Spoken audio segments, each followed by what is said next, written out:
so that brings us up to Phase 3, Season 1, Episode 12 or 11? 11, Episode 11. Don't I love how my maths sometimes go wrong? It's always fun when you think you've got it right. Well, that bit's fixed at least. Okay, so it is the 20th day of the 6th month. I'm sure nothing bad has happened.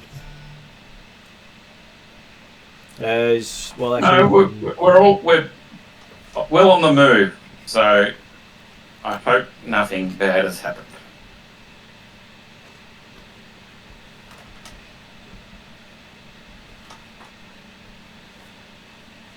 Okay, and joining us for our game tonight, we have Jeremy. Yeah, good evening all. I'm playing Dimitrios, the Belgaran. Grew up in peasant stock, Belgaran, a proud peasant stock. But I think developed from there to support others in his ability to sage and advice capabilities to allow the party to progress as far as it can. Next up we have is Mark. Good evening, I'm Mark. I play Bradshaw, Dwarf Warrior Weapon Master. Yeah, that's the lady, that one. And then up next we have Martin. I'm playing a wood elf monk on the with the tradition of Path of the Kenzai, and he's an urchin, and I don't know what Energy 2 monk means, and I'm 11th level. Well, we shall figure that out at some point. That's it. Okay, and I just realised I hadn't actually given the other player who was going to join in tonight the access to this chat group. But then again, I forgot what his username was because he doesn't use his name. Which is always fun. I'll make up what selling him to join in. It would. Especially considering I don't believe I got any messages that he was trying. Yeah. It's okay. Yes, I want to play, and then silence. Yeah. Okay. So last we had it, you were travelling to Port Hobart on your way to other places, and you just arrived for a bunch of beer, and were welcomed into the keep. And that's where we ended last session. And I believe I bought a flying carpet. Mm-hmm. You did? And it works. It does. It's not someone trying to steal, make you believe you bought a flying carpet. Or if they were, the effect is still working. I think I've got some sort of resistance to charming. As long as you keep believing, the carpet will work.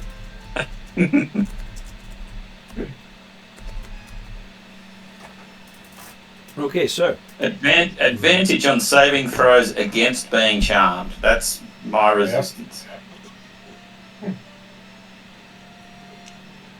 good thing illusions aren't charms. Damn. There's always a workaround. So yes, you find yourself at the keep.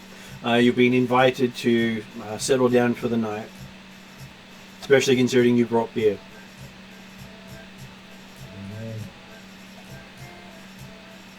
Did you wish to press on in the darkness or rest for the night? I don't believe we're in that much of a hurry. I believe some people wanted the. I believe some people wanted the worse encounters at night so they can beat things up. I don't remember that. I'm tempted, but no, I'm not going to do that to the party. Mark's tempted. Bradshaw is. That's okay. That's okay, Mark. You wouldn't be doing it for the party. Well, that's what I said. That's why I don't want to do it. So. Okay. Mark wants to do it. Bradshaw doesn't. Bradshaw What? wins. Well, I did say players, not characters. Oh, you did have a point there. No, I'm going to shut up now. Okay, what's on here? Make it But easy. it's also the sort of thing that I'm sure there's lots of useful information to be gained while people are playing with here. Okay, so they pull out their various instruments. It seems most of the people here learn an instrument as part of their service. So there is a full orchestra of people. The downside is no one's taught them how to play properly. But there's a full orchestra of people. Yes. They're all self-taught, and none of them have taught themselves to read music yet. Well, they get conducted by the sergeant of arms, Yes. which means most people do what he says, even if he's wrong. Of course. So the music lovers of you cringe, and those who are tone deaf thinks it's fantastic music. Which camp do you fall into? I can't see where I've got proficiency with anything to do with music. So, Well, Mate. it's your personal choice whether your character is tone deaf or actually enjoys music, because you don't have to be skilled at it to enjoy it. That's right. You don't have to be able to play music in order to appreciate it. Bradshaw enjoys it. You mean he enjoys the performance or he enjoys music? He enjoys the tone deaf side of things. I had to roll the dice. well, I have charisma 8, and so I'll bite my tongue. You can be very uncharismatic and still enjoy music. It's Okay. it's completely player choice. Bradshaw's tapping his feet. You enjoy it? Yeah. You know, Raveley's flagging around. Oh, man. He waves the flagon around as various musicians strive to find the right note. Huh? That's fine. And where does Dimitri fall on the scale of music lover or not really understanding what music is? Well, he wouldn't really rate himself as a music lover, but he certainly can appreciate music and enjoy listening to music, and that's not what this is. You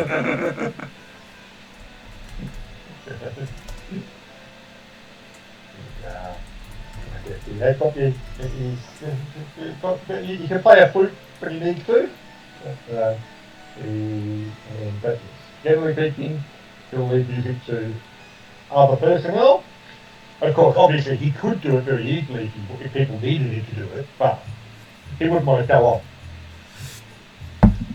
Never. You do appreciate their attempt at trying to actually get it right. Because, hey, striving for perfection is always supposed to be what people try to do. That's right, they're enthusiastic, and that counts. And if you get it wrong, just do it louder. It seems to be the way they're playing. And to be fair, I mean, they say it is very much what the music that Dimitri grew up with. He's got to leave behind with the idea of the peasant balls and things like that. But he will take advantage of the buffet table in the other room. And while you're enjoying the buffet, it finally dawns on you. Give me a insight check.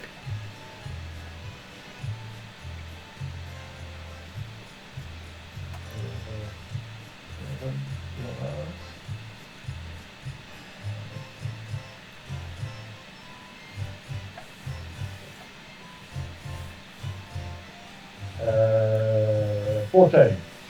Yeah, see, it does take a while for it to dawn on you that they're playing some of your childhood folk songs. Ah. Right. And and that's only after, in conversation, you hear the names of the music they're playing. Right. And is that because we're in his area? No, it's because the majority of people from this region are descendants of the same people he is.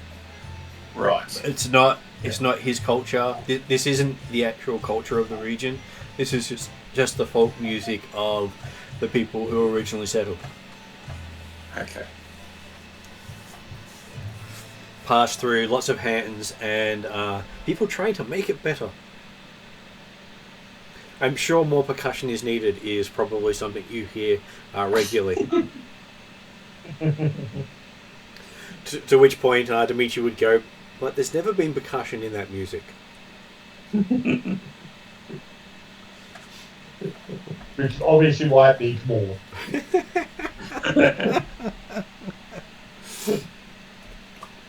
So yes, while Bradshaw is happily tapping his toe to the cacophony of sound in front of him, what is Dimitri and Trellin doing?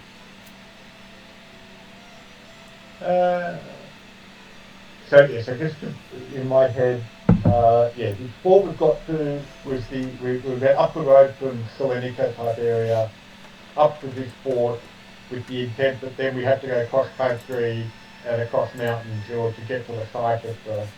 Okay. Spaceship, Can you see the white dot on the map with the line underneath it? Yeah. You went and followed that line all the way up to where it is now.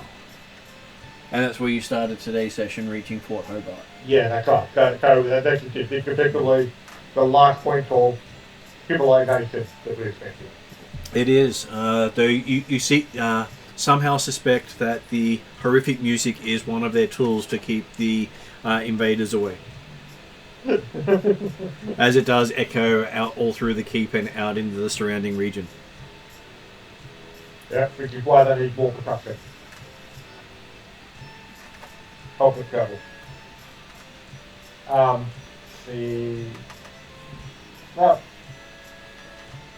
Dimitri will aim to try and find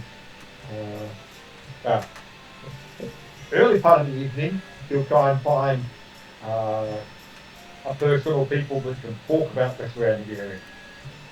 When the music really gets going, he might try and find the library. Even if he has to bring it out himself. Okay, so you do find that this keep does have a hall of records, which they keep in the basement. Hopefully far enough away from the music, or at least pick it up stone between it. Well, it's designed to withstand the tower getting burnt to the ground. Yeah. So Dimitri's going to be aiming to find out what he can about local areas, local conditions, what's the story of this spaceship is, and then, like I say, we bring you down to the library. You'll basically just do generic interest on, read the histories of the archives. You find that the captain of the tower is down there relaxing with some cotton buds in his ears.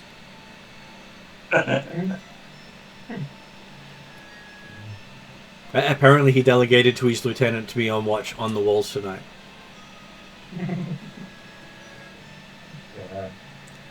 You do see he has a chart beside him of who underperformed this week. Right. They get wall duty. Or support the sergeant in Kentucky.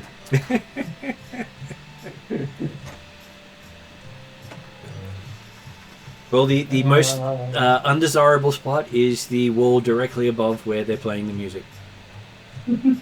Yep. So, what is this good captain's name? He looks up and he says, "What name? Well, what name would you like to call him?" He looks like he's Romanesque in appearance, but dressed completely like he's Chaldaran.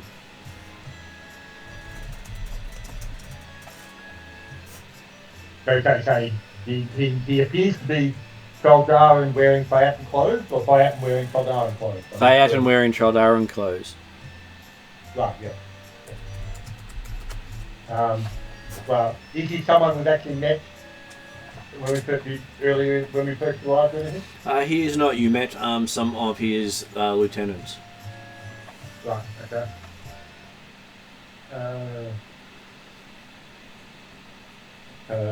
These Phaeton,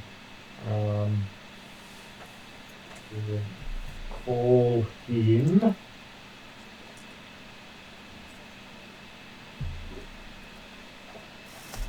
Captain Maximian?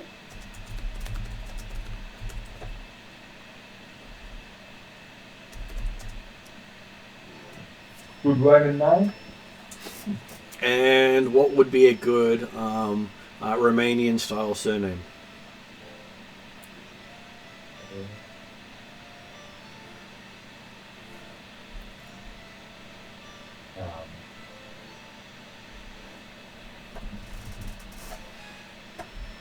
I'm going blank now.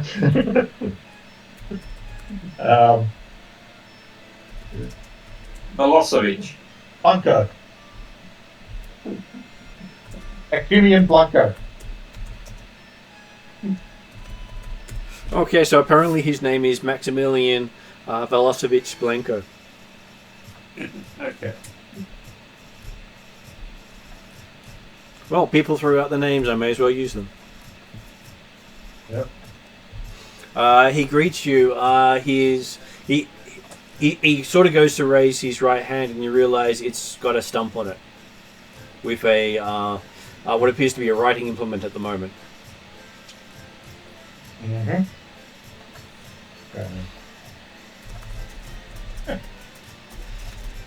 Greetings, sir. It's much cooler down here. Very much so. He likes the relaxing calm of the archives over the rowdiness of the half-drunken musicians. He would say fully drunken musicians, but he knows they haven't drunk enough to get drunk. And to be honest, they sound better half-drunk than they do sober. We would not wish to disrupt the discipline and harmony within the keep, and brought too much alcohol with us.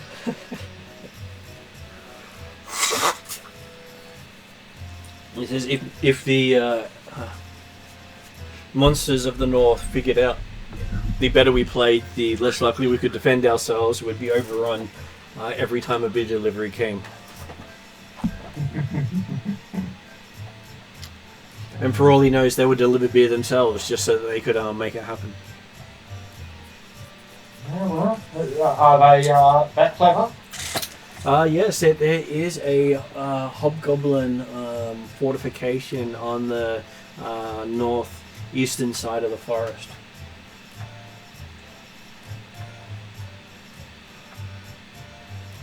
It's probably the most well-defended part of this land. To be fair, I'm sure any alcohol they could provide would not necessarily. Your men may not find it would improve their musical skills enough, but I'm sure they would be too busy improving their own musical skills, would they not? Quite possibly, but they seem to be very much tone deaf. Whereas the orcs, fantastic at getting a tune going, but not particularly well at working together. So that was the orc as opposed to the hobgoblin, or Yeah. the orc as opposed to the soldiers. Well, the orcs reminds him of the soldiers in how they play. Right. It generally takes a couple of months of practice for them to sound like they're playing the same tune. Well, it gives them a goal. It does, and it Uh, keeps the mind and fingers active while on one of the most desolate posts in the nation. And do you get many attempted incursions from the hobgoblins or the orcs? Normally this was fairly incursion intensive until, well, the giants mobilized. That really cut down on a lot of orc and hobgoblin advancement. When something the size of a house throws a boulder at you for moving in numbers in what they consider their land, it makes it very hard to attack them up the side of a mountain. And Well, that's where a flying carpet comes in handy. Saying. It does. The giants- orcs would struggle to defeat you, but the hobgoblins have learned that if you set the flying carpet alight, it doesn't fly for very long. Great Going point. to goat guard, I say. But you could always, do a dive off the flying carpet into. Oh, no, sorry, that's for another thing, another day. Yeah. I don't know if you heard me like that. I think it's the same with like the goats, I understand it. No. I'm just thinking about our past experiences with goats and flying off ships. So, I think you're both referring to the same thing. yes. Absolutely. So the giants have disrupted what may have been the natural level of violence in the area. Yes, and then the master And coming they, in seemed to have really gutted most people's desire to overtake the Darrican lands, because I don't think they want to put themselves between us and the master.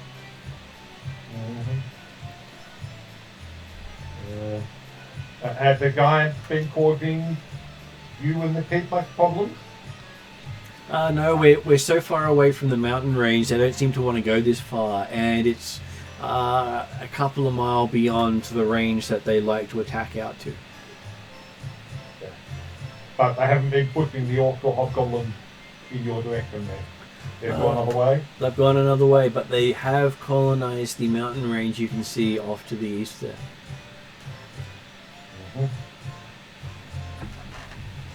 It was a goblin infested mountains, but the goblins haven't come this way. Well, we can be thankful for small, or in this case, very large mercies. Though there are rumours still that a couple of techno goblins can be found up there. I really wouldn't want to come across some of those. Apparently they haven't been killed by any of our men. Not for lack of trying.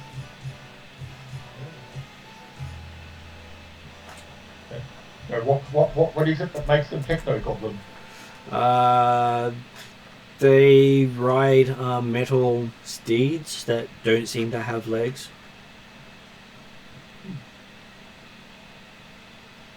And their arrows don't appear to be made of material but energy. So they use magic. Doesn't appear to be magic because our anti-magic defenses don't seem to stop it.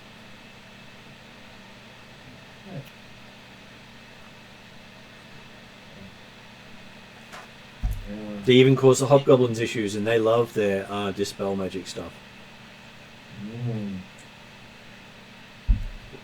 And are these potentially connected at all with the rumours of a ship that's stuck somewhere in the mountains? Oh, I'm sure the gnomes crash something up there. They're always crashing things.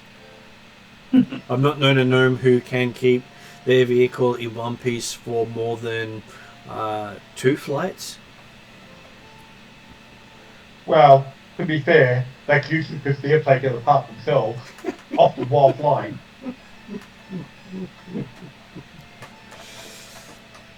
Or if someone else steals it, he's heard. That they do have a warning sign, don't let halflings in the cockpit, as a standard rule now. We've been justify it? Well, since a halfling stole their relief shipment to one of their colonies and crashed it into the side of a mountain, they've really been upset with halflings since then. Of course, I say, so I can understand the justification, but having travelled in an own airship myself, I'd also be tempted to keep gnomes out of the cockpit personally, but hey. He agrees with that one because, hey, whether someone else is flying or they're flying, they do tend to crash a lot.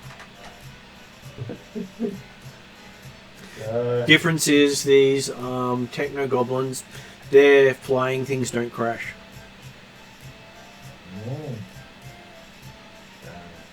But obviously not connected with whatever the rumors of the ship is, because the ship crashed. Yep, probably completely unrelated. So have these techno goblins been in the hills long, or are they recent? He thinks they're older than Durrican. That there's been rumors of flying goblins for as far as any of the sages have been able to trace back into the folklore. Yes, but of course there've also been rumours of flying pigs and flying goats as well, so... They're not rumors, they happen. And besides, if you've not tried a flying pig, you should. They taste nice. Far more muscle. Well, I can also recommend the flying goat after it's been set on fire. Nice and tender. Yeah, but flying goats have a tendency to want to headbutt you from above, and that's just not a fun day. He's lost many a soldier to having their helmet crushed into their spine. Bradshaw was looking around trying to build the conversation, by the way. So. It's important to step aside at the appropriate moment. I don't usually turn very well when they're flying. Yes, but they're happy to drop from height where you don't know they're there. Bradshaw's eyes are going in all different directions by now. So has Bradshaw left the music and gone downstairs? Or is he just imagining things happening elsewhere? Also, if this is a conversation, sorry, man. That's okay. Yeah, no. But somewhere else that I don't hear it, I'm glad I don't hear it. It's the best way to put it. I will say in part that yes, the conversation is directed as much as you rather than Bradshaw. So Bradshaw keeps feeling the hair on the back of his neck keep rising. He's sure someone's talking about him, especially that bit in the back of his head where the slot in his helmet is. Okay. Yeah, that sounds about right. I go, oh, well, not again. I keep going. And I'm looking around for my wife at the same time and other things like that, so yeah. So these techno-goblins have been in the mountains forever. They've rarely been an issue for you and your men, though? They don't come this far south or west? Well, they don't trust other races. It doesn't help that if people see goblins, they try to attack them. Yeah. Understandable. And have your men, or when they've been seen, how large a group are they normally seen? They only see about 2 or 3 together at a time. On one of their flying mechanical widgets. Yeah, that seems to be immune to magic.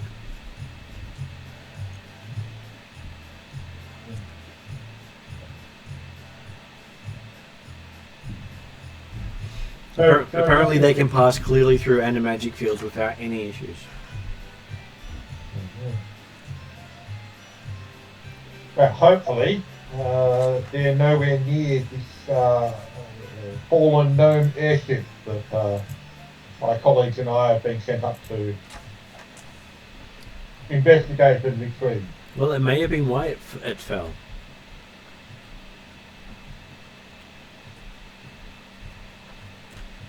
Okay. Do you happen to have any more information or knowledge as to the approximate whereabouts of this airship? The rumours are you can find them anywhere in the mountain ranges. They are where they want to be, not where you expect them to be. Oh, no, I'm not talking about the techno goblins. I'm talking about, like I say, there are rumours of the ship that had crashed in the mountains, that presumably a known airship, as you mentioned. But we've actually been sent up from the south to investigate and support the. He recommends that there's said to be a valley just over into Rockholm itself, not connected to the rest of the land. Mm-hmm. He believes it can be found in that valley. Okay. So basically, the intent would be that if you can narrow the field is what we already had, or whether it's just confirming what we already had, I'm happy either way. Like in that sort of sense. Well, it's a secluded valley. Hardest way to reach the valley is from Yalarum, even though it's closest to that side. But the mountain range there is just so steep, it's very inaccessible. Mm-hmm. I wouldn't recommend going that way. It'd probably be easiest to get to from the dwarves, but he's heard that there's a lot of defences on that side. And they've been a bit closed off recently. Yeah.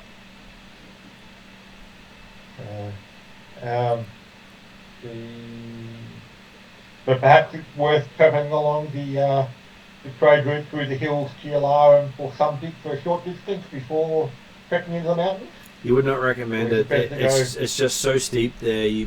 There's no pass to get to the valley there. I could have going all the way to Yalarum, but like part of the way, Most of the path that the hills that go between here and Yalarum is not great territory to go up in the mountain ranges. Mm-hmm. Yeah. Plus, that's also the areas the giants patrol with their rocks the size of a house. And that's the bird as well as the boulder. So I'm guessing then that the giants might have disrupted trade between Garrican and Yalarum slightly. We rarely get anything through unless it's via magic.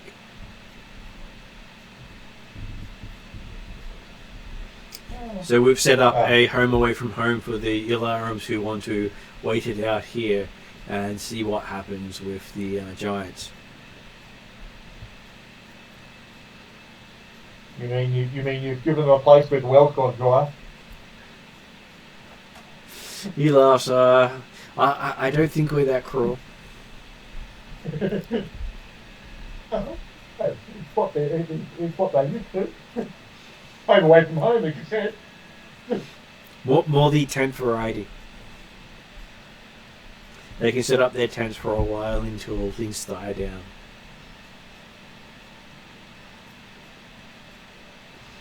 Though he does think quieten would probably be a better word than die, because there's been a lot of that in the last year. Yes, it would be nice to live in less interesting times. Yes, I don't think much of us will get a choice with that one. Indeed. So is there anything you'll come down here in particular to find out, or just chat about mysteries and rumours of these mountains? Yeah, well, there's more the idea of my initial intent to find a spot where I could quietly read through the archives. The fact you're here, certainly it's been pleasant conversation, and but I would not wish to disturb you further. If you don't mind, company reading. Oh, that is perfectly fine. This is. I had no particular. Go on. No, I said that this is one of the few chances I get to talk to people without telling them what to do.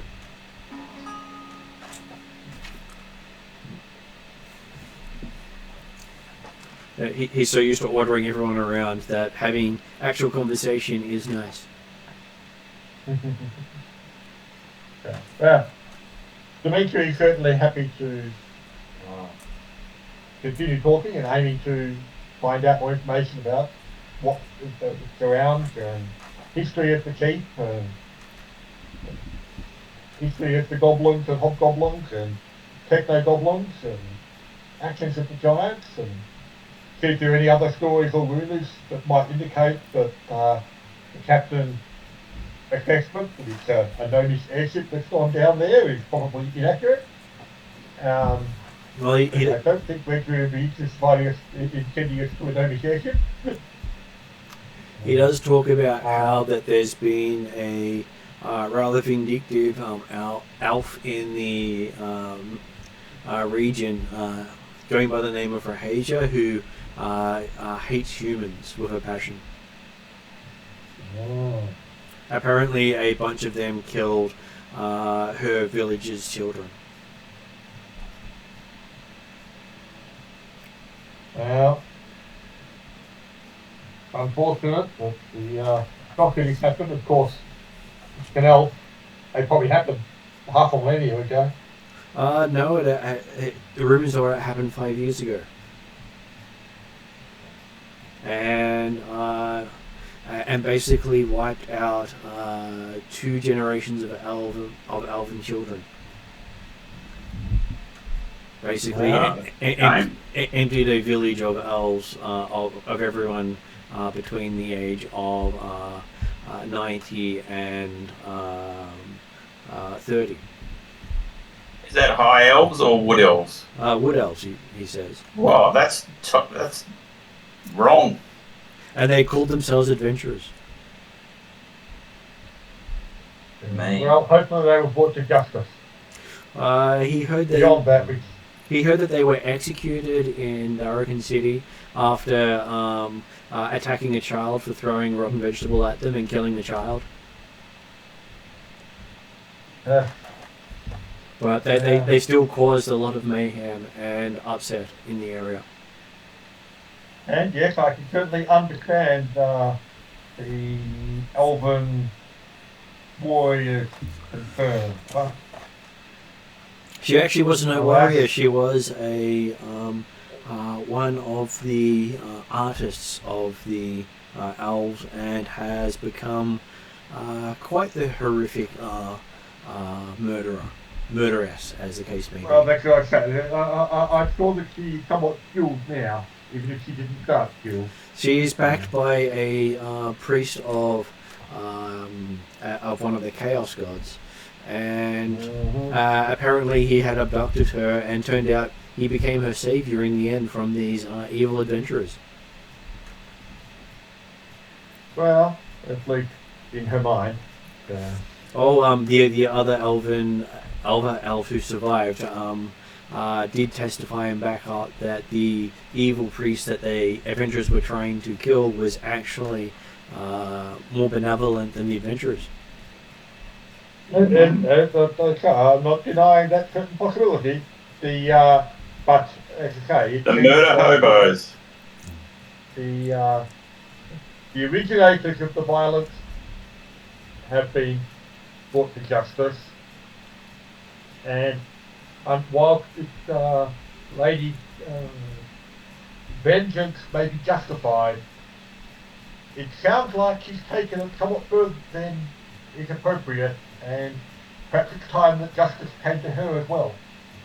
Quite possibly, just that we don't know where she is, because she does have the help of a priest, which we still don't know which god he serves, that allows both of them to slip through any network or checkpoints we have set up. Yeah. And you suggested that she and her colleagues may be somewhere in the area? Well, they were just across the forest into Alfheim, on the point of the map that points towards Selenica. So if you take the road from Selenica and don't head towards us and just keep going, that's where her village was. But I believe she might not be working alone anymore, and the majority of the adult elves have gone crazy and have joined her in her crusade to wipe out humanity. That wouldn't be wood elves, would it? It is all wood elves. They're all wood elves. Jeez. Well, the massacring of children basically wiped out the life of the village. The village itself may never recover because it takes a long time to raise a child in those villages. It takes over 100 years. And if you wipe out the entirety of the potential for children for the next 100 years, Set you back 100 years. yeah, and some of the elves can only have a couple of children every so often, and there may not be any fertile elves by the time that they're ready to do so again. So taking out such a big chunk in one go is very much detrimental to their village. Yes. Now, as you say, the vengeance may well be justified, but it is now being directed at the wrong people by the sound of it. So, He understands. the world has enough. The world has enough violence at the moment. Yes, but Each to their own. he's tried to mitigate it somewhat by having large forces patrolling the region between Fort Hobart and Salonika to convince them that maybe they should, keep to the elven forests. But rumours are that the elves are leaving the forest, so he's not exactly sure where they'll end up. Mm-hmm. And how can you bring them to justice if you don't know who or where they are?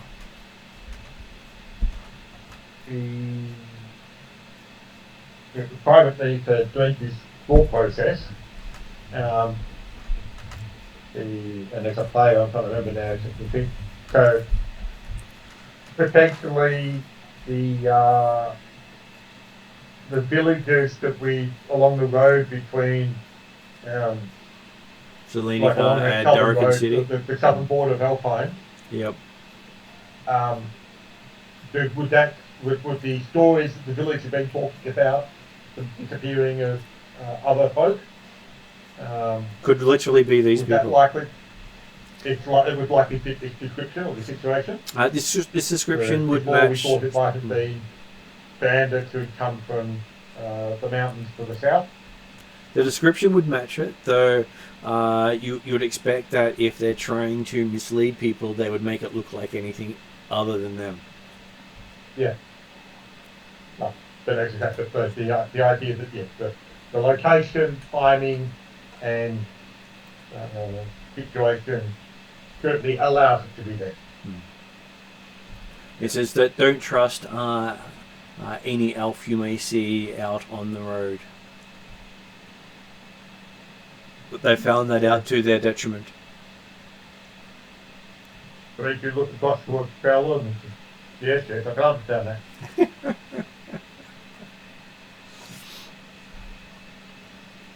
Though he has heard that the forest is dying. In which case, this possibly it could be argued that the murderous adventurers did the old favour by stopping the children growing up to only to be slowly sickened this before it died. Yes, but that's where the But rumour I do of I don't see that many people would think it that way. He says No. that's where the rumours of the evacuation comes in, because apparently they're planning on leaving before the forest completely falls.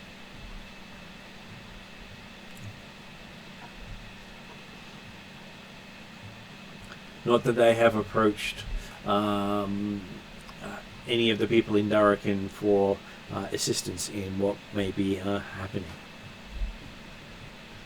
And they haven't given any indication as to which direction they might try and evacuate through or to.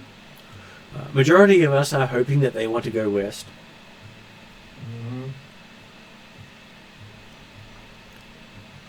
But that's sort of like a two-edged blade. It might deal with the elven problem, but then may add them to the master and make it an even worse elven problem. And to be fair, that's certainly Whilst I can understand your desire and hope they might be heading west, it seems an unlikely direction for refugees to run. Just the most likely result would be they would head south or head north. Mm-hmm. There is nothing for them west or east.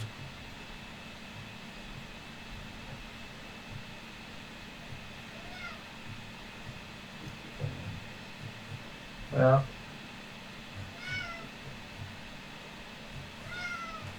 hopefully the world will settle down in the near future and we can all enjoy a long and peaceful life. But in the meantime, we will help ensure that things can come to fruition. He nods. It says, so, You can, if you're defending, if you and your men are defending this keep and this border, then at least there'll be one sanctuary in the world. we're defending it for as long as physically possible. If a big enough force approaches, we'll be forced to withdraw because we do not have the men to hold this keep in a siege. We have a show. We're doing a show of force to try to dissuade for that, but with Exactly. a lot of our army being tied up with the master, it's not as easy to get help here as we'd like. And with a big chunk of our forces also in Salonika to keep the peace, with the extra people there because of displacement. Who's the master? He is a horrific person from the west who's come from the deserts to try to reach Alfheim and kill all the elves, apparently, from rumour. Well, sounds like a He's target. the one that we were fighting on the lake edge of Darrican, like west of Darrican. Okay, carry on. So, Yes, he so out of game, he is a high-level NPC questing to become a god. And once he reaches one of the elven trees of life and touches it, all the elves die and he becomes a god. Jeez. so Fallon is definitely aware of the master. As is most of the known world.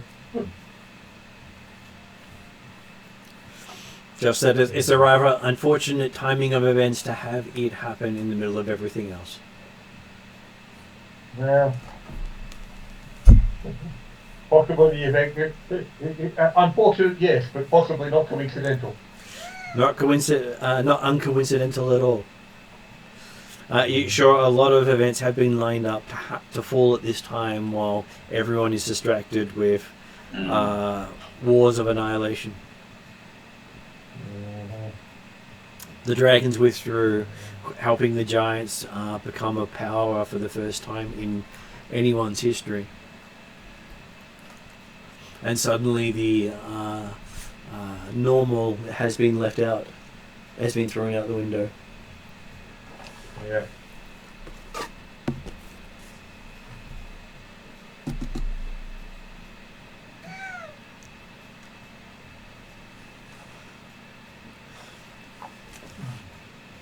It's just got a visitor on the table wanting my attention. Yeah. Is Drazzle trying to get involved in the conversation yet? Quite possibly. So I'll be waiting the whole time to say that when we're hearing the stuff in the background.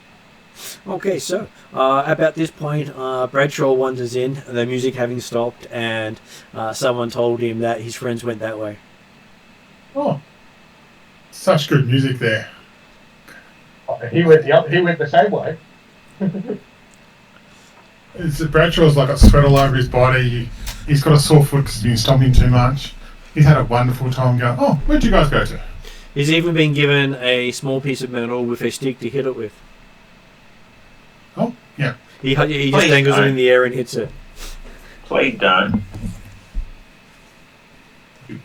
Do, slap. Do, slap. I think they were a bit too tuneful.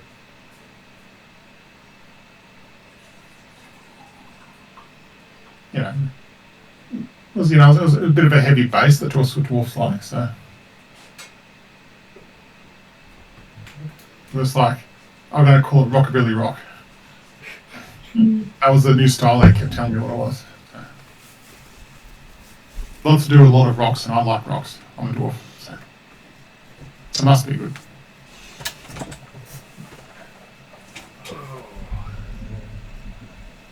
They had a song it was called Feed the Forge. That was a really good one. So Bradshaw's still tapping and singing while he walks in to catch up with everyone else. But he. So Dimitri, what I miss? Are you excited? Anything I need to know about? I'm expecting the usual answer from Dimitri, by the way, here. So. Sorry.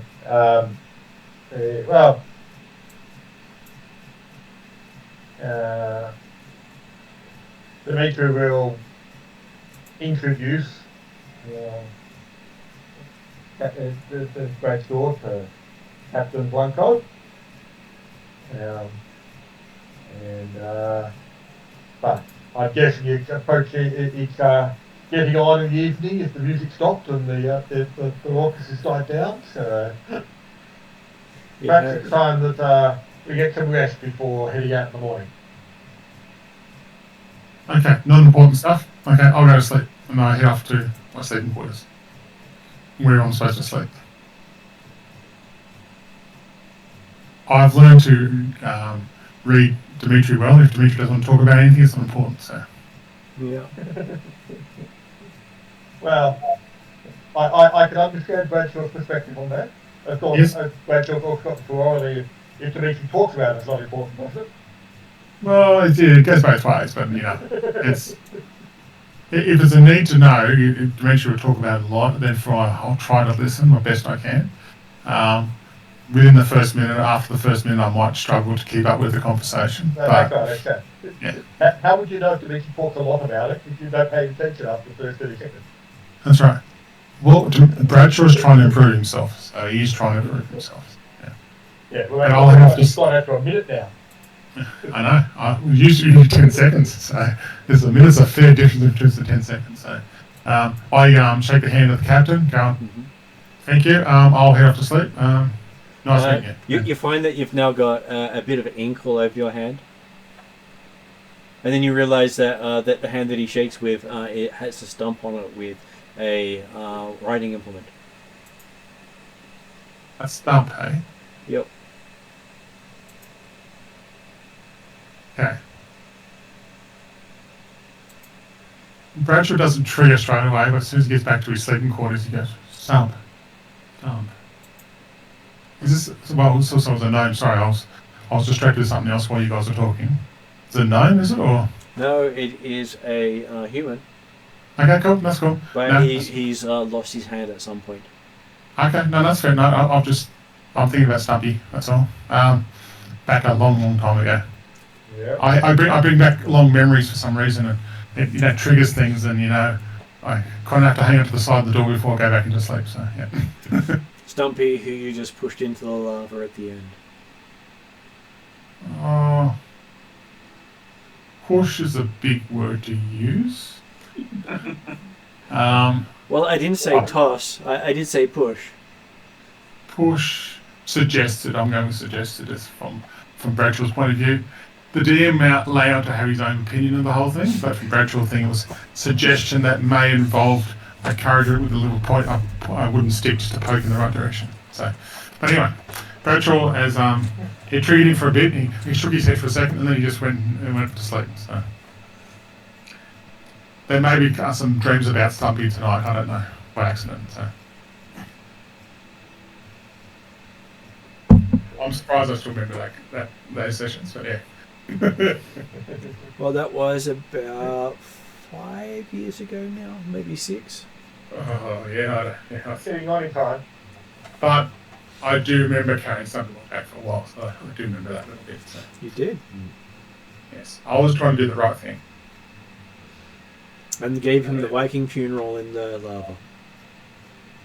That's right. I that's my first niceness to a name, I think. Remember? That was right.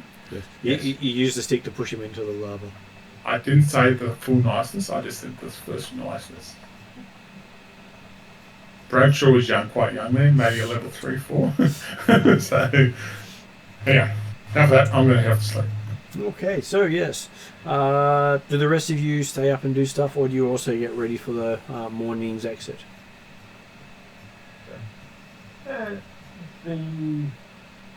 Dimitri's certainly happy to be lost in the archives for some time. If there's interesting things in here, books and scrolls he hasn't read yet, then yes, he's likely to be down here for a few hours yet. Well, it's full of reports of skirmishes, battles, a lot of logistics information relating to supply and demand of materials, people, mounts, and any sort of notes that were kept about what was happening at the time. And it seems he will aim to try and pull out any of the limited notes or information that might be about these techno goblins, because obviously that's could pique his interest.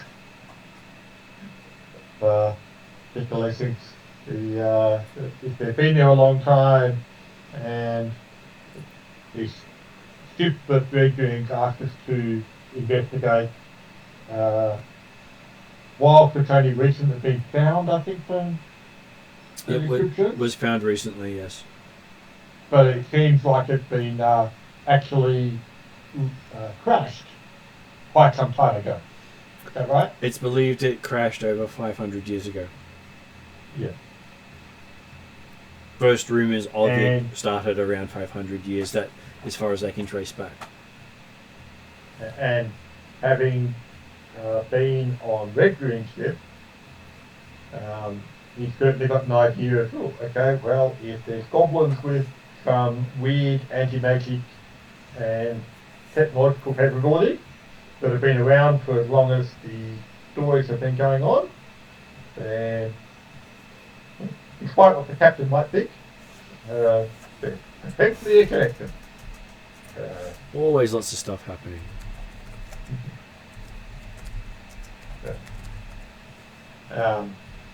But he said yes. It'll be a late night for Dimitri, but he can still be up in the morning.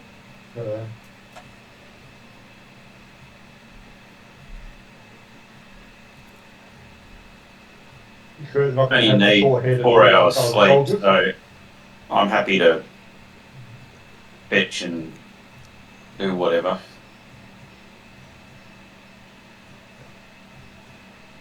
In service to Dimitri.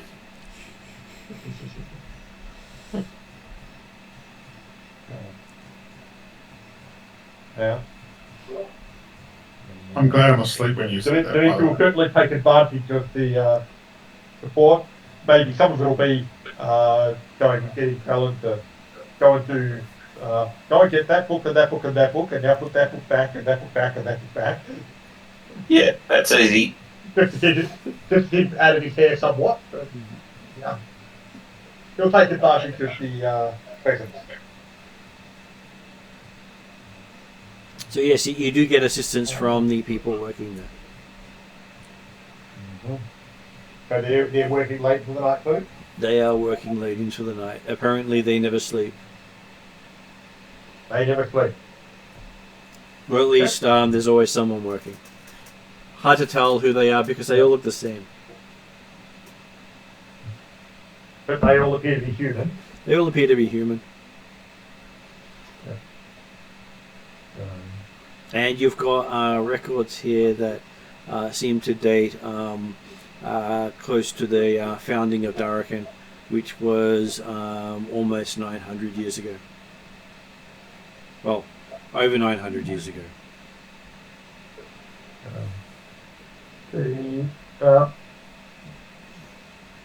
and by the sound of it, there's quite extensive records and archives in this keep. So more than even Dimitri could read in a few hours during late at night. Though only the last 90 odd years of it are the Republic of Darrakan. Yeah. So is it something that there were other people at this keep keeping records before then, or is this keep gathered records from lots of other places? It appears to be one of the storehouses of knowledge. Right. So they, it does look as if they get regular dispatches that are added to the library. Uh-huh. Well, in which case then, if you doesn't necessarily feel that there's going to be particularly advantageous information to find relating to the current best for the spaceship, his intent will be, basically read what their catalogue pieces, but with the intent of coming back and having a good read through all the archives at a later date. From what you can figure out, each of the forts has one of these hidden inside them.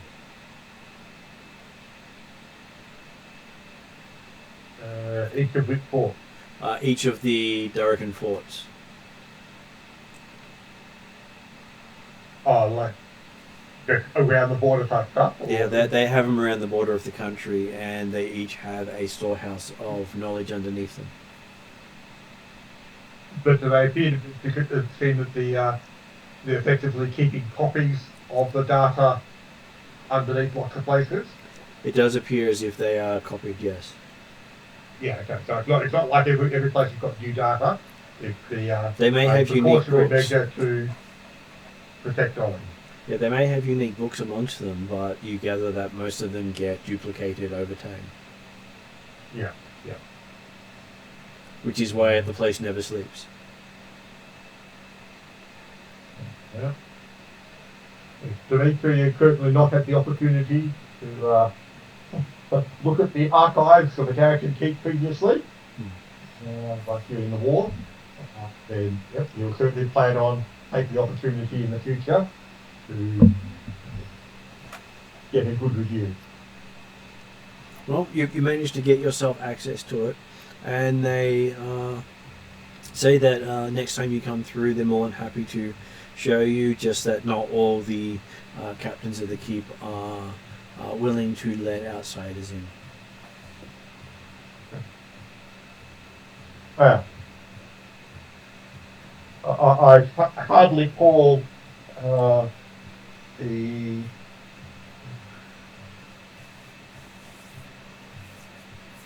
off the top of the head what rank we got given as part Commander. of the war commander. Mm-hmm.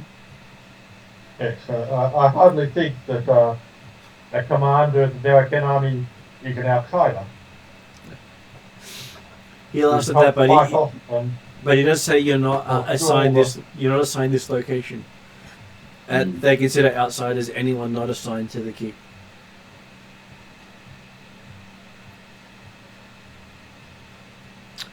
That way, things generally don't get damaged. But he's happy to grant you access while you're here.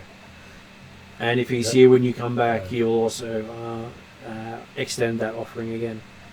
He was just warning you about the other keeps. That's cool.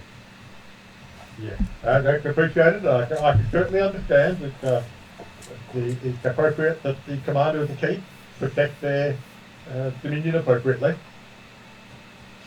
So you can have your private thoughts, the fact that, well, yep, if there's any issue to try to get into any of the keep, well, I'm sure I can read up some papers that give authority to be focused for the keep for, a week. Oh, look, I've just taken over command of this. You have? Okay. Just business as usual while I... You weren't told that your relief was coming through? I guess the message got lost in the mail somewhere. It is an unfortunate time at the moment. Though you do find that there is a volume that does draw your eye as you pass. It seems to go on about the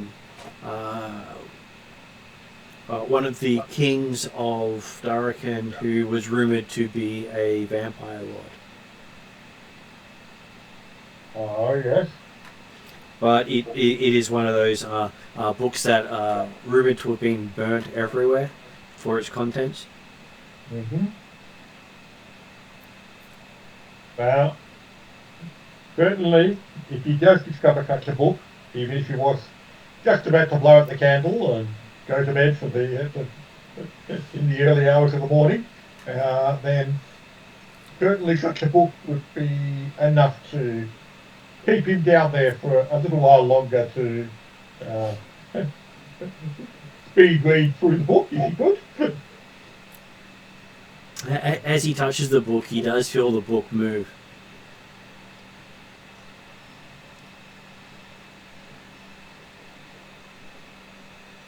And you give me a history check to see what your character remembers.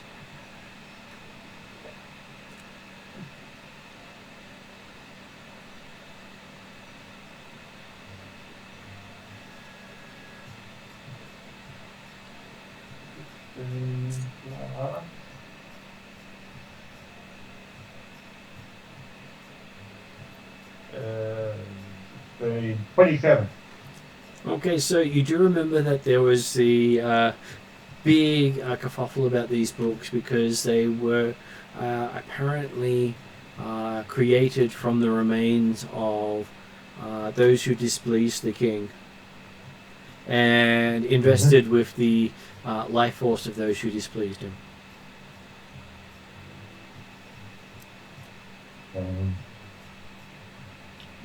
Well, from what I've heard of the king, obviously not my relative, such construction of volumes is definitely not unexpected. Reader will aim to calm the book a bit as he opens it to peruse. As you open it, it seems to the script just flows as if it's been written before your eyes. Yeah. And it details how much happened during the time of Aiden III, said to have been a Nosferatu who served as king for 9 years before he disappeared.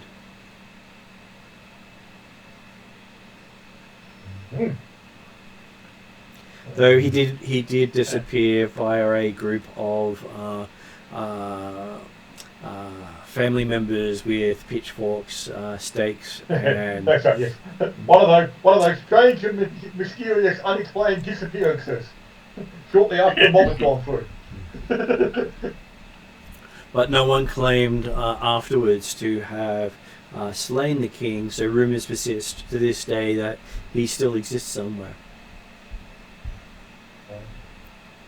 And I'm sure there's quite a lot of a huge mob of people that claim they were never there.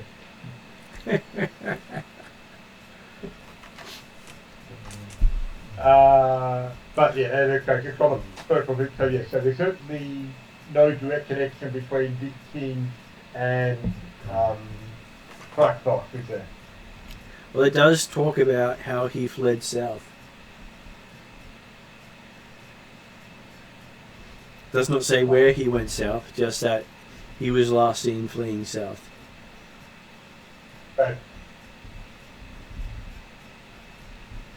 yes, so if this is Kingdom of Darakan, then that's got to be well after Karameikos' influence was scaling Traldara as opposed to Tralladara. Well, the Kingdom of Darakan existed after Traldara, I believe. Yeah, my understanding of the family tree is that Karameikos is significantly older than Halav before he ascended.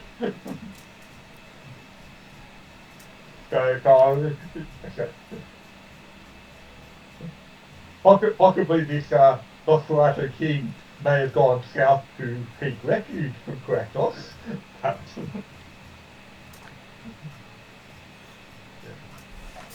Okay, so what you were able to figure out with your stuff is that the Krakatoas was at its height about 2,000 years ago, roughly. Yeah. Which was when King Halav came through and everything went bad. Right. But yes, this Kingdom of Darakan, or this King of Darakan, is more the order of 1,000 years, not? The King of Darakan is about 500 years ago. Yeah, and right. there's also a possibility that the vampire ancestor has moved around a little bit following his people. Yeah, well, certainly the yes. Yes, quite possible that the King of Darakan and Kraktos is the same person or being, but yes. But there have been many who claim that they were the first. What theory are you presenting, Dimitri? Like, what knowledge do you have?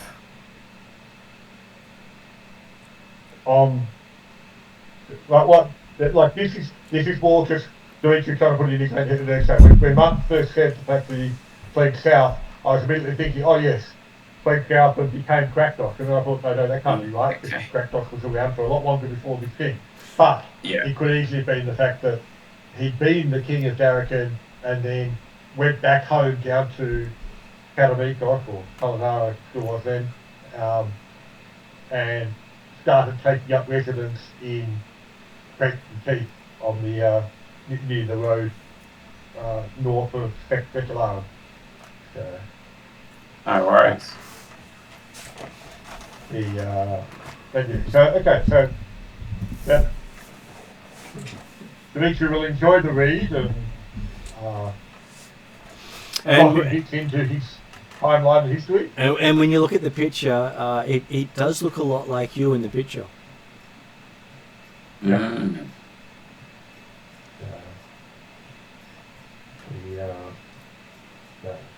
Okay. Who knows, it may have been a different ancestor of yours. Right. How many people are actually still around in the archives at the present time? Probably about 3 or 4. And how many of them have likely noticed Dimitri quickly perusing this book? You think as soon as you touched the book, they all decided to be somewhere else? So you have a good sinking suspicion that they know exactly which book you're looking at because no one's been around to check on you since you touched it.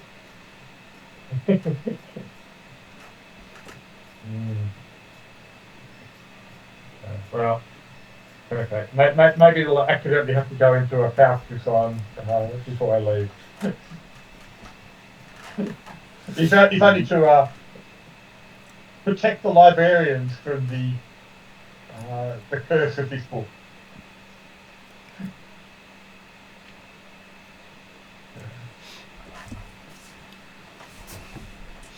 So yes, you do manage to scribble it away in your book without anyone objecting. Though you are sure you do suspect you hear a sigh of relief from someone in the library downstairs.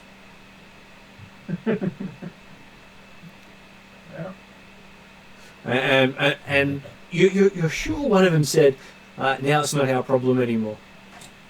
Yes. Well done, George, for ensuring you left that just at the spot where you'd be able to spot it.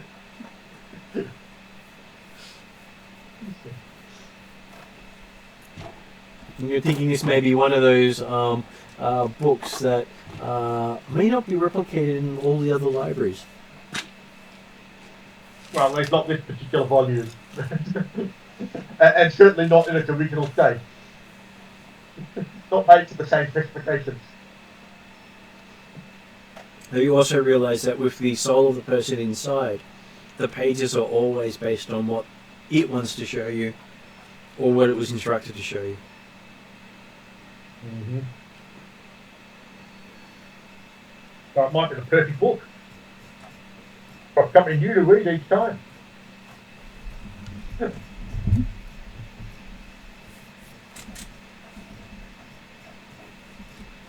Though it does show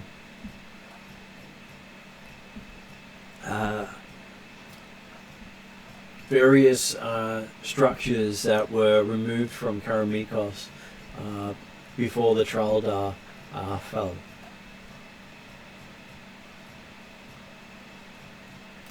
Various structures.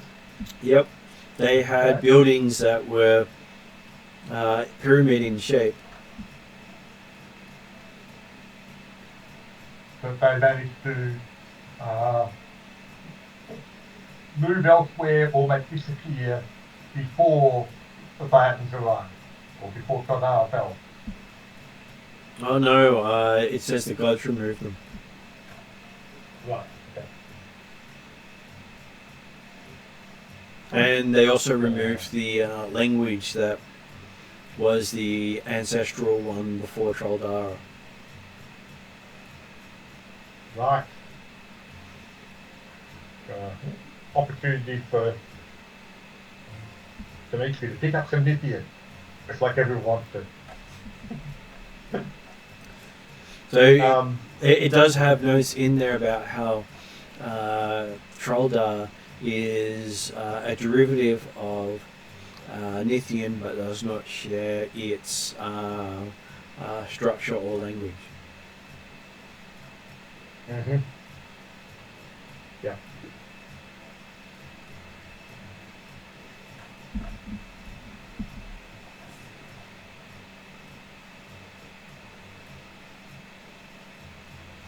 Like if take a quick look at the character sheet when we made it, we adjusted, but we'll make him level up type thing.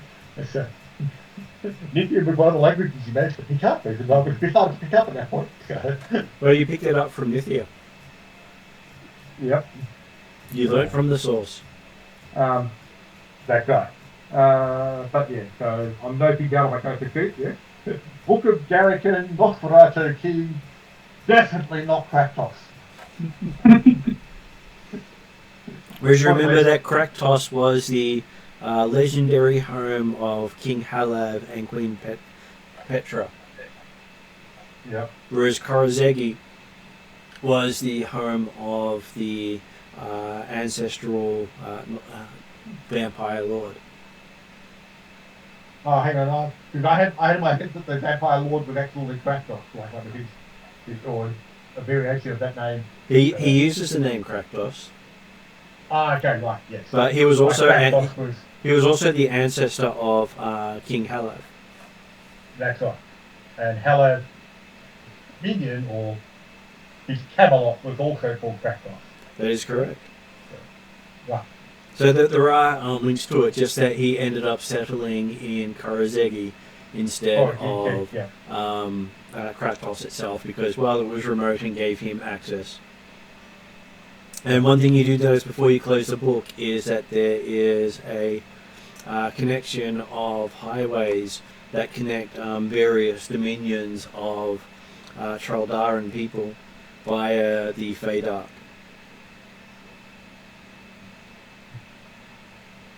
And Korozegi being one of those destinations.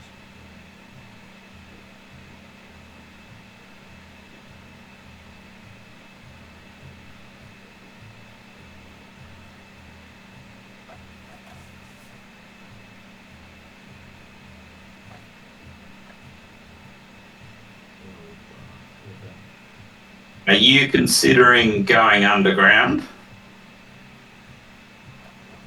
Not immediately.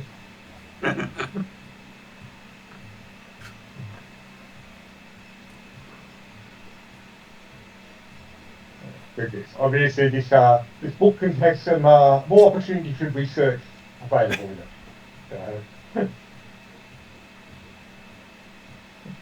And possibly a useful stepping stone towards finding the others in the collection.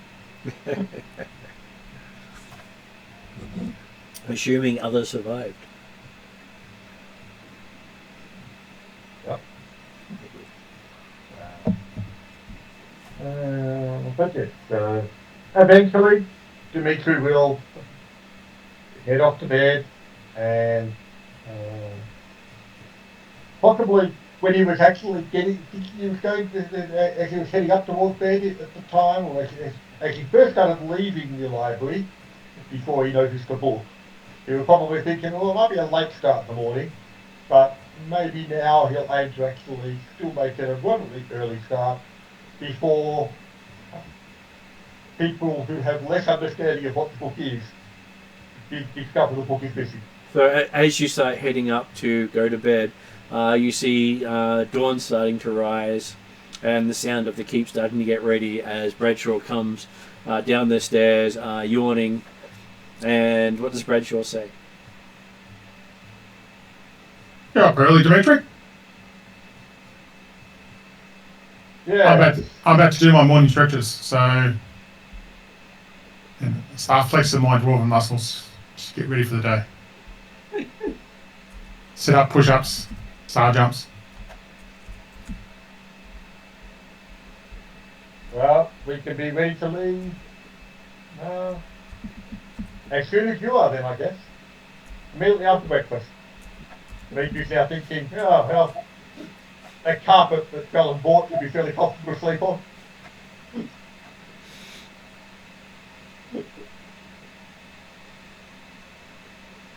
Okay, well, I'll do my stretches, grab some breakfast, and then we're ready to head. Did Grassel hang around in the library at all, or did he? No, I was dancing. No. No, Grassel, I said, not Bradshaw. Okay. I just noticed I was giving you Tuesday screen instead of Wednesday screen. Yeah, no, I noticed that. I just felt I was waiting for this. I was going to tee after the screen. Oh, hey, I make those mistakes occasionally. You're only human after all. You're not a dwarf. So, I'll get to my stretches. Yeah. Did Dimitri actually notice Draco at all while Dimitri was down in the library? Is it okay? Yes, he was busily writing away in one corner. Okay. And did he come up with Dimitri, or have you already left? He didn't come up with you, but you find him upstairs. Right. He could well have left hours ago, and Dimitri hadn't actually paid attention to those. So. You're quite engrossed in your work. Absolutely. And okay. Yep. Well, Dimitri was looking forward to getting into bed. If he has been studying the whole night, certainly not the first full night to his full. Well, we can get on the flying carpet and you can have a nap. Yeah, we can certainly enjoy breakfast and be on our way. And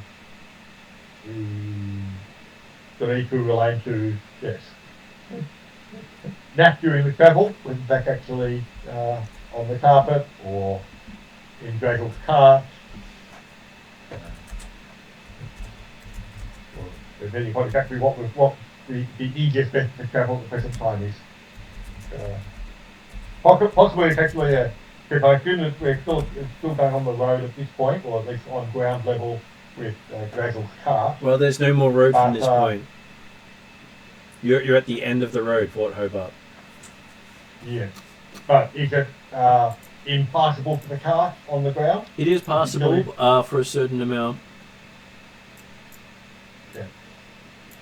Yeah. I would be encouraging the idea that, well, yeah, we might as well keep travelling on ground for the time being, without if everyone's not being slowed too significantly. Yeah. But it's also a good opportunity for Krallen to practice with his magic carpet, keeping it only a few feet off the ground, and therefore a nice bed for Dimitri. Okay. Stretch. 1, 2, sit up. Okay. Pull up from somewhere across the door. Rachel's ready to go.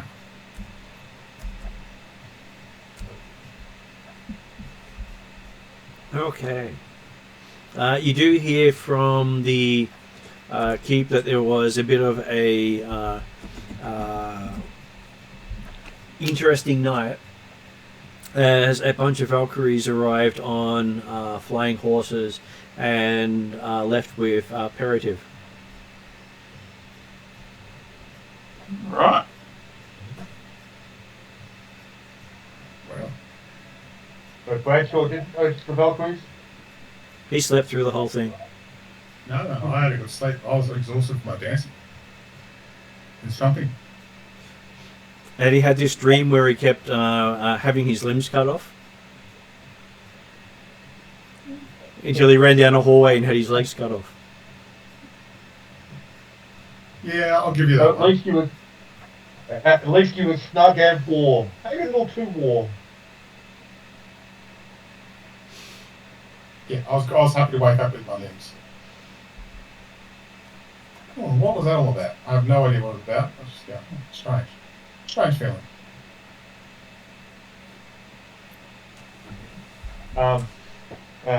Certainly, possibly during the next rest stop, or before we depart, it might be appropriate for Krallen to contact Rheddrian. Just let him know, or leave a message to Rheddrian, let him know that, yes, relatives have been called to other duties, apparently.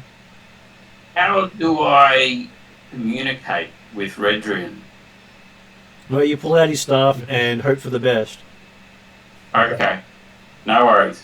Carry on. So, like I say, it's certainly not a vital immediate thing. It's just the idea of, oh, hang on. If Paris had left without telling anyone, but then we heard the rumours and he got taken away by Valkyries, then obviously someone else had influenced this. So it was letting Rheddrian know. Okay. So they say, he can wait if needed, or if contact can't be made easily. And plus, you're only a couple of about a week away from your discovery. Oh, we hope it's only a week or so. Assuming the information that we've got is accurate. And Dimitri spent the first few hours last night trying to confirm it was. It is much accurate information if we could. Well, the rumours of the flying goblins are all around that valley.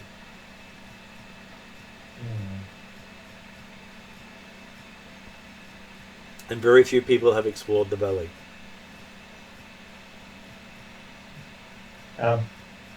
After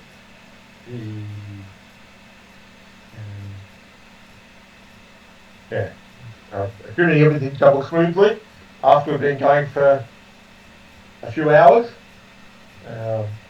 Dimitri will be alert and awake enough to go along, and he will explain to all the others the information that he's discovered, and the context and information about the Techno Goblin, and the fact that they will likely have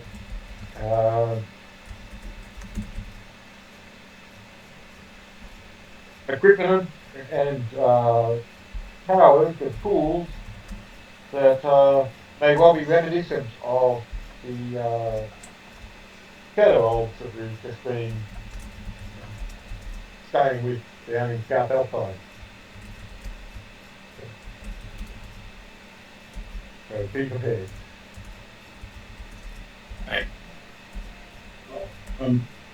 Yeah, Bradshaw's kind of hanging on to the reins of his mount and kind of fallen asleep because I think he had a bit of a bad dream last night. So that's me being back in 20 minutes time. So All good. So yes, you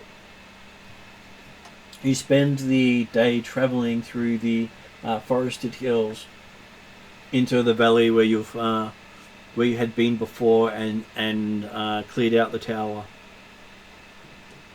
and then further up, finding that there is a way up into the mountains here. Oh, so this is actually taken us to effectively the same area where Mia took us to originally. It is. Right. Because you But didn't we're not go aiming to for the the north same bit. spot, do we? Yeah. So you sort of stopped in the middle of this area, Yep. whereas you're choosing to head this way. Yeah. So you want to get to over here. I'm assuming we're heading towards those. The Couple of three brown forest hills protected- under the goblins. Yeah. Yeah.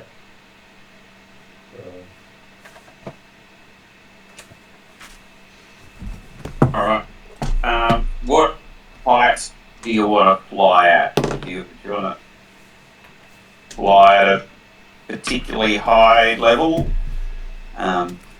just in case hobgoblins want to shoot us?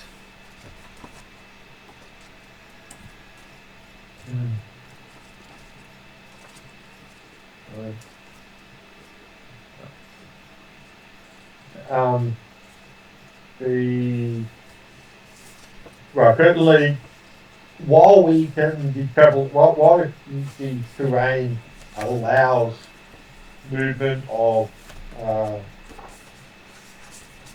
Drazel's cart, noting that horse is certainly not the natural sort of horse, and the cart is probably not all that natural either. I expect it can probably handle terrain somewhat more severe than a normal horse and cart would. I would be, and without being slowed down too much, I would be expecting that it's probably still worth staying near ground level, because also like your carpet, I don't think flies especially fast, does it? That's right. It's not especially fast, no. So when Dimitri's feeling a bit more alert and awake, he will also conjure up some phantom steeds that, again, even if they're slowed in their movement for the terrain, are probably still going to be at least as fast as, or if not faster than the carpet.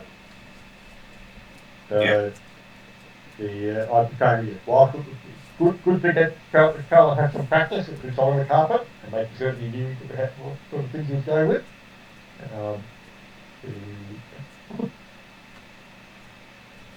We're probably better off sticking towards ground level, at least at this stage. Particularly also with the rumours of the techno goblins having flying vehicles that may well pay more attention to flying creatures or flying adventurers in the area. Sounds good.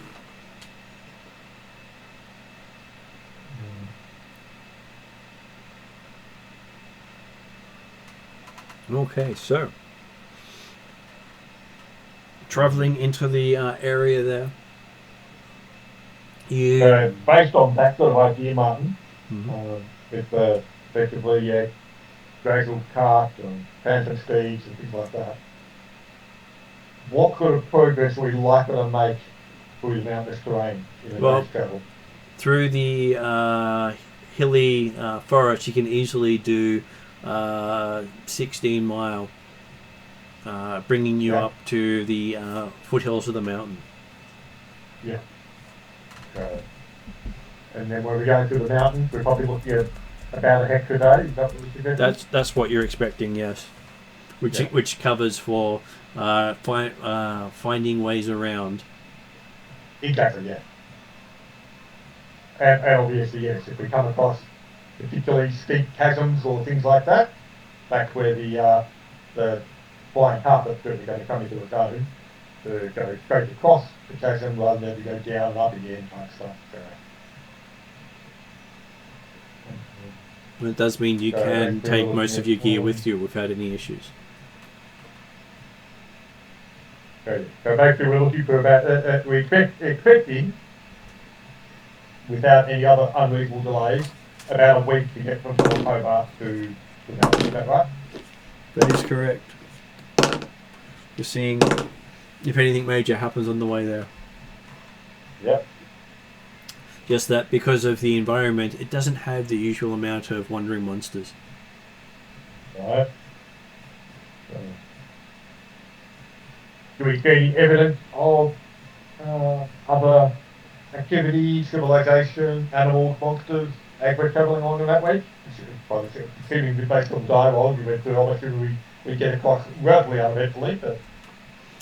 You have evidence of animals. On the first day through the foothills, you pass a patrol that doesn't seem interested in questioning you. Once they realise that there's non-elves in the party.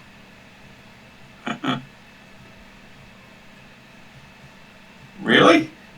Yeah. Okay. Well, to remember the fact that they're particularly concerned about abandoned ordering elves at the present time. If an elf's travelling with humans, obviously it's not the elves they're looking for. Okay.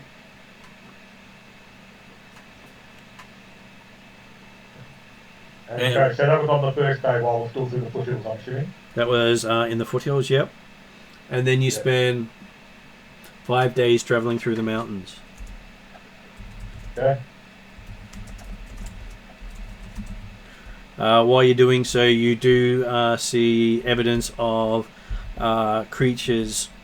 You can't really say what sort of creatures, because mostly they remind you of real animals, except for either there's slime, tentacle markings, or other weird anomalies involved in the tracks. Yeah. The best way to describe it is you believe that this mountain range is full of aberrations. Okay. And not just flying techno goblins. That's correct. Real aberrations.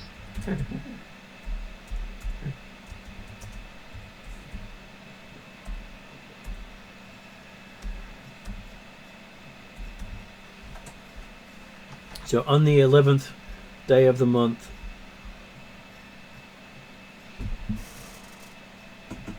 you make it out to the edge of the foothills. You arrive in the valley.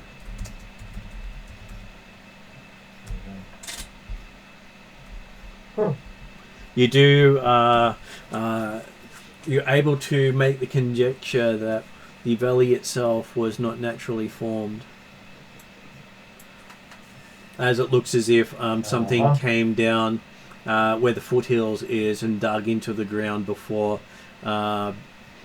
hitting too much stone and sort of then bending more to the west. You think the entire valley is the ship crashing? Yeah.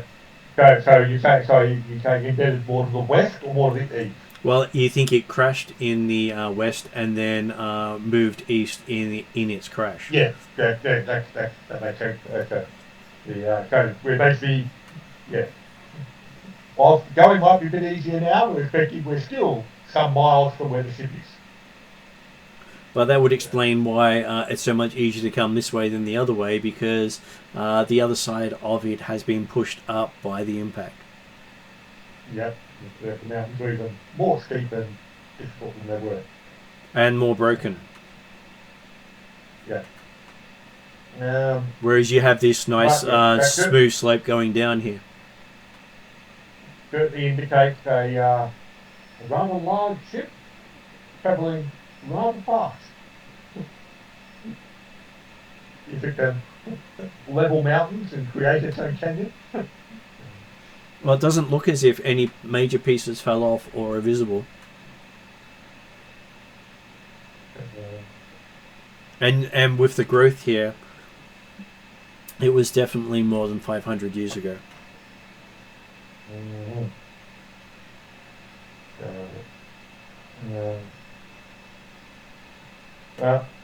Whilst we'll certainly aim to get out of the mountains themselves on the day if we can,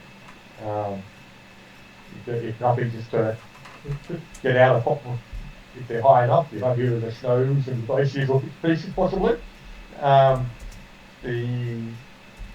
We won't necessarily try and go too far into the first of those hills there before finding a good spot to camp,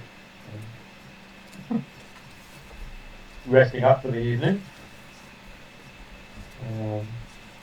Well, we could go on the flying carpet and hover 100 feet in the air.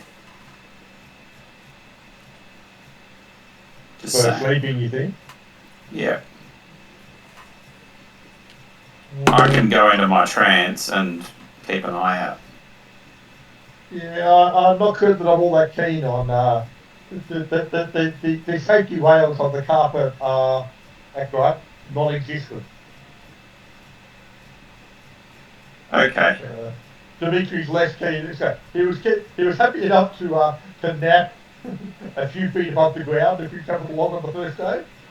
Okay. I don't know that necessarily ideal for sleeping on throughout the night. Well, from Trellan's perspective, it's perfect. He has an unobstructed view whichever way he looks. Yeah. Great for a trance. Well, Dimitri is certainly happy if you want to be, if you would like to sleep up there, then that is certainly a viable option to use. All right. I'm happy to sleep up there.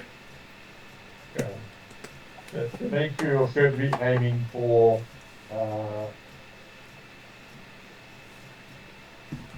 providing a decent campsite down here.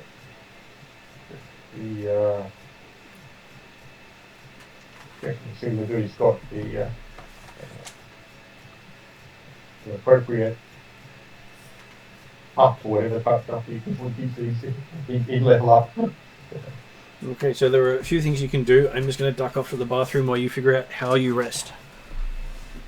Yeah.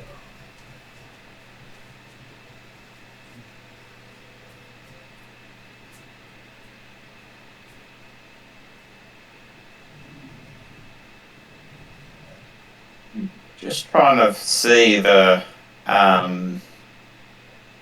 how far I can fall, because the monk gives me the ability to fall. Yep.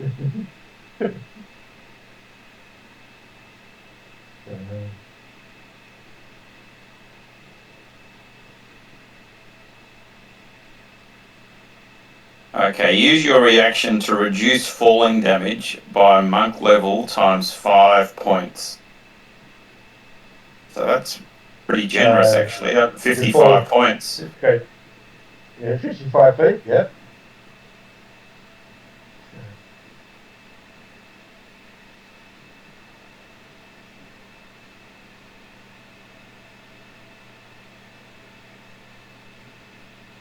Okay, I'll do a trial run. What, a trial fall?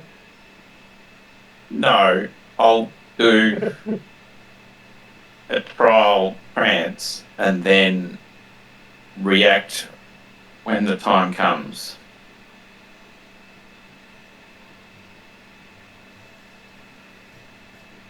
Because if they incinerate the flying carpet, then I've got the backup plan. Fair enough.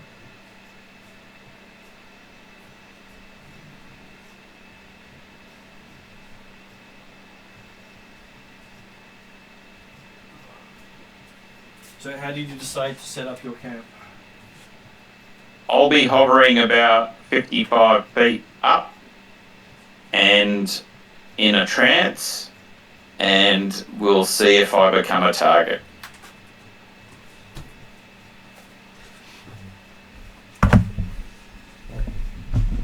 Whereas Dimitri will be aiming to pass Tiny Hut as a ritual, Mm-hmm. which so, would have been doing each evening in the mountains as well anyway. But the Well, yeah, the heavy, what's his name? The other guy, Bradshaw Dugan, would be the most likely to attract attention. So technically, he is in his homeland. What does that do? He may recognize the dangers better. Okay. Yeah, he would have had some stories of this area.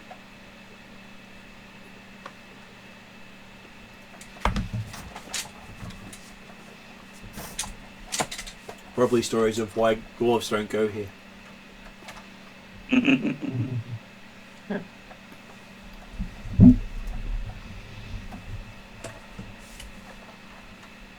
Yeah, there's a strange forest where things just don't make sense.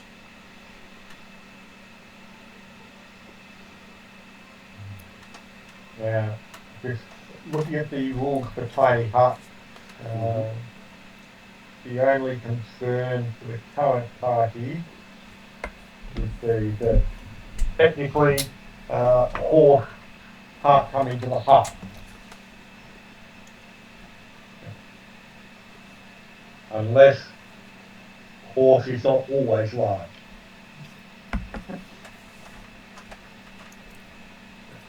A horse is always large, but very few things bother a horse. Yeah. So as long as Draxel is happy to have horse, presumably his cart as well, staying outside the hut, then the intent will be, yep, we can put the hut up each evening, and How does the hut feel look nice like? and secure. Does the hut have any special properties? Oh, actually,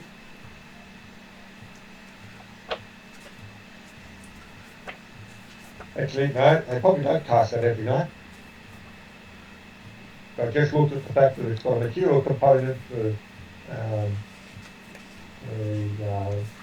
thatched wood woven into a dome, which is not hard, but also a sculpture of a protected deity worth 200 gold, which is consumed by the spell.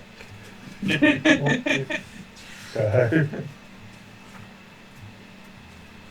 well, we don't really need to spend 200 gold a night to pretend to be witness secure. So. Well, it would protect you, just it'll cost you a lot. Yes. So until we've actually got evidence of actual enemies affecting us, yeah, I don't think we'll go to the hut each night.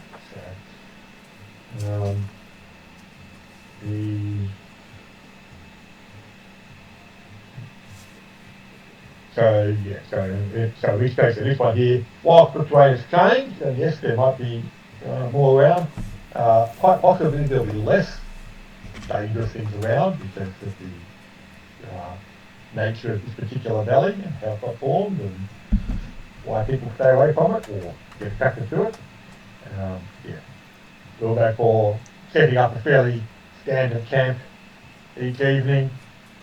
Obviously, Dimitri will do the alarm bells and things like that around each night, but yeah.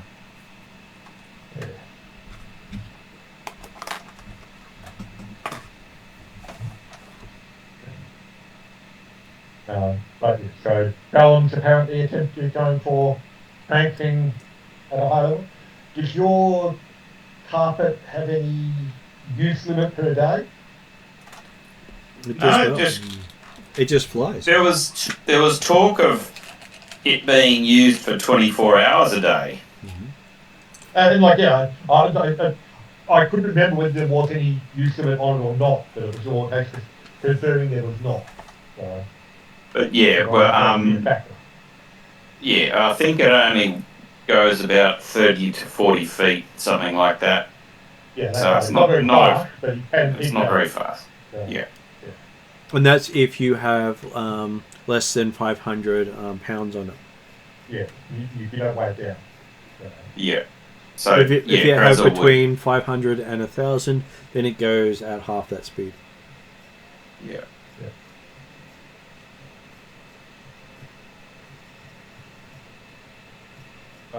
But yeah, so it's certainly a good mobile aerial defence platform for Cullen. Yes, and I can rain down fire with my eagle eye bow. Exactly, like that. Cullen can now provide close air support as part of our operation. What is it? 1,200 feet. Yeah. Not a long range, but it because of the sharpshooter feat, it doesn't impact the sharpshooter. 1,200 as you are at 2. Just as effective at 300 feet. Yeah. Yeah. Which is always nice. Yes, very good. And I can spot things as well. Yep. You find your night uneventful, not attacked by anything. Though you do notice at night that parts of the valley give off a strange bluish glow.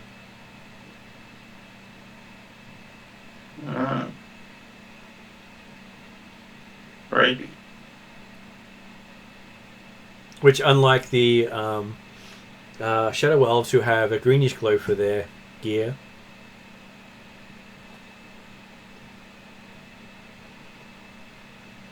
are you sure the bluish glow has a different sort of... a different colour. Yeah. Which does hint that it has a different source of power. Wood elves, possibly? Yes, well, when Dimitri mentioned to be prepared for something similar to what the Shadow Elves had, he didn't mention the fact that, yes, hopefully without the apparent radiation effect of power sources, but yes, he was also recognising, while telling others, hey, the closest thing I can, closest analogy I can give you would be that stuff. But yes, he was certainly not thinking it was going to be in the same style of material, because the Shadow Elves had a significant component of magic in their technology. They do. Their technology is what you call magitech. Yeah. It doesn't exist outside of magic.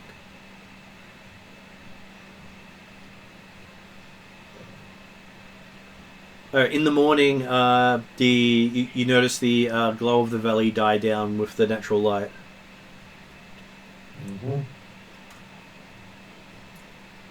And you find you make good time heading down into the forested areas. Yep. Mainly because all the terrain seems to move in that direction. If you're trying to go anywhere but down, you'd find it a lot more difficult moving. Even coming back up the valley will be difficult terrain for you. Yep. But are we seeing any evidence of much life in this valley? You notice that none of the fauna appears to be native material as far as you can tell. They're all mutated in some way. Oh, good.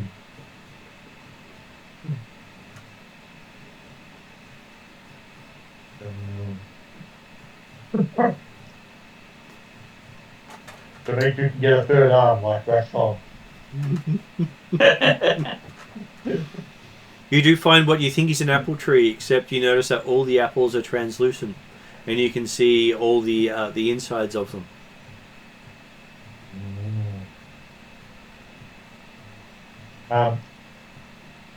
Whilst Dimitri doesn't feel that this should be taking, that Bradshaw is with it, and suggests that you may not wish to eat anything in this valley.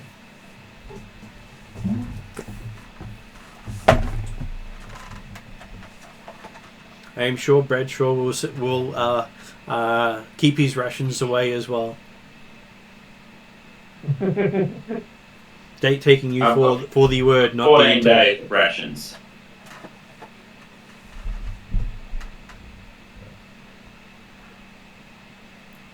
Okay, so as you head down, you do see evidence of large grooves cut in the ground, which makes it so easy to move and continue down to the lower foothills. Goody. And I'm assuming that these grooves are more than wide enough for Razzle's cart to travel down smoothly. They are. You don't think you could stand end to end and easily reach each end of it? Yeah. Because the grooves appear to be at times about 50 feet across, though at other times it is about 10 feet. It varies depending on which part of the valley you're in, and sometimes you don't even see the grooves. Yes. We were travelling down them for a little while before we realised, oh, hang on, this is not a pathway. Well, it's not the original, it's not a planned path.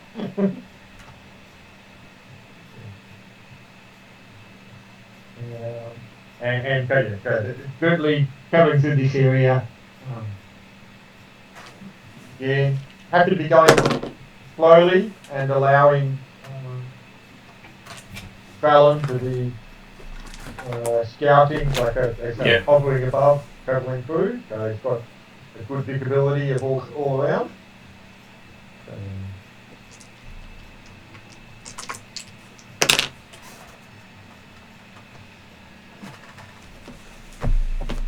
Staying aware of what we're going through, but Dimitri will be on his phantom steed, even though they're travelling very slowly on the phantom steed. On the idea of if you need to, he can get out of there.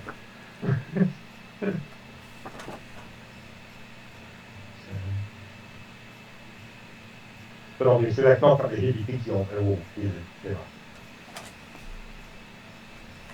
Okay. So as you're moving through the forest area, well, the forested hills, you do find yourself set upon. Luckily for you, you've got Trellin, who's never surprised. Well, where is it? It's 17.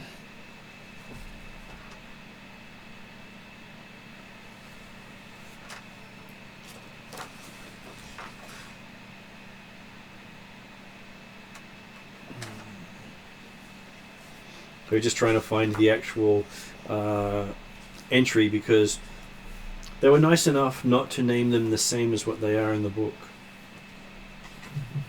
Of course. And also... So passive perception 17. They also failed to give it a page number. So you look at this section, you'll find it here. Just look up the index. Oh, hang on, now we're talking together. Look up the content. It's not much better. Okay.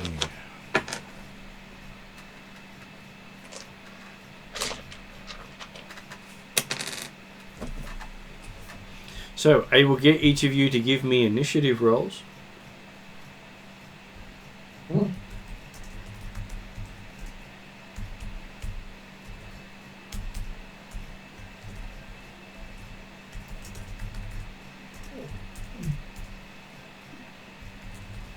Funny. 20 for Trellin.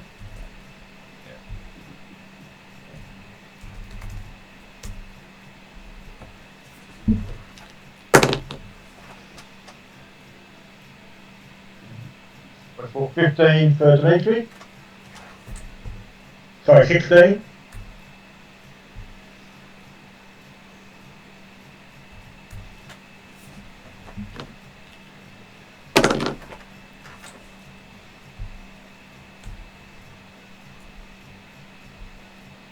Okay. Trellin, who's scouting ahead, sees a large humanoid coming towards you, looking like a cross between a gorilla and a rhino. All right. So Instant boss. is 1,200 feet okay? By the time you notice it coming through the woods towards you, it's about 300 feet away. Okay. And I'm assuming you're hovering about the 40 to 50 foot mark, or have you specified how high you're hovering?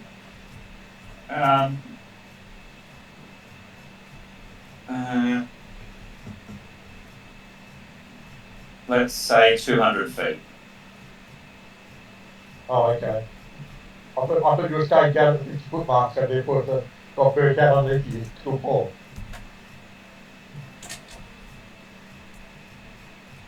No.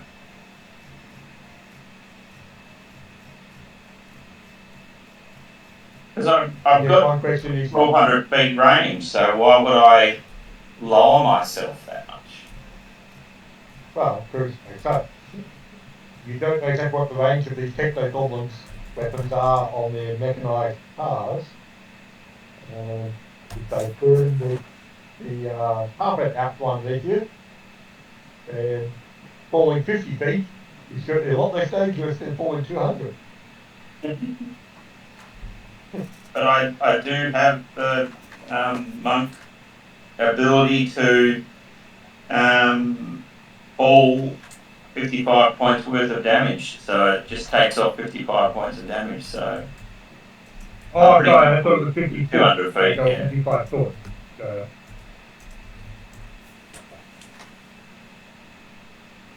yeah. So 22 and 25.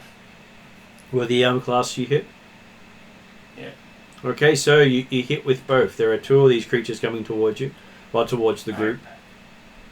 Alright, I just hit the one, well, the first one, and then just see how it goes.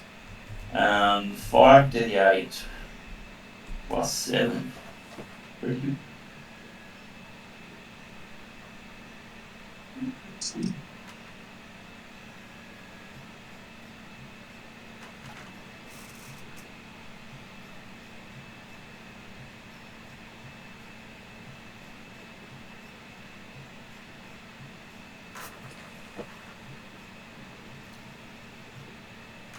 Uh, 23.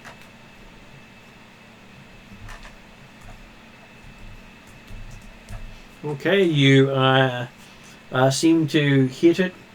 It doesn't seem to register your attack. Bloody hell. Oh, that's much better. 30 points of damage.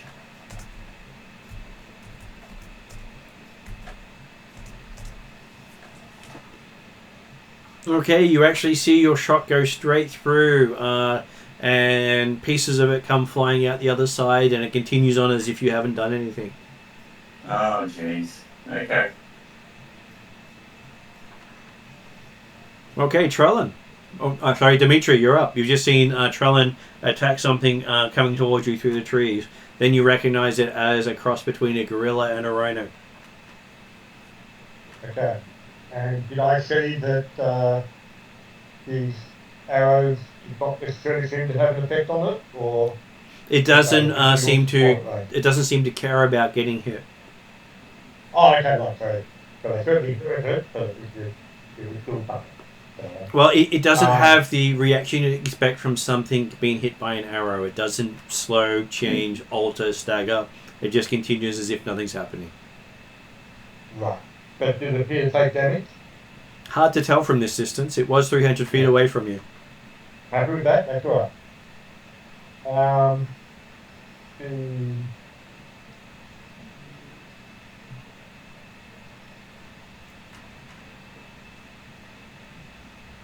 The makes me quietly thinking that we necessarily want to open fire on everything as soon as we spawn it, but the It's charging for us. well, targeting from 300 feet away yet, or targeting for a few, but the Dimitri will pull out his crossbow and likewise take a shot.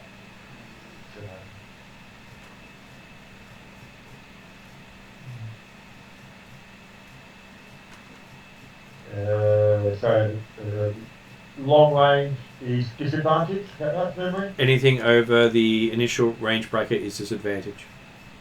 Yeah, sorry, yeah, I mean, yeah, because he's got we've got 100 and 360 for his crossbow ranges, so Which means it's at disadvantage.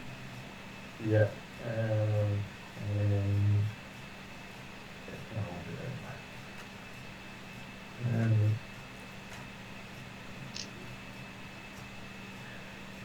Yeah.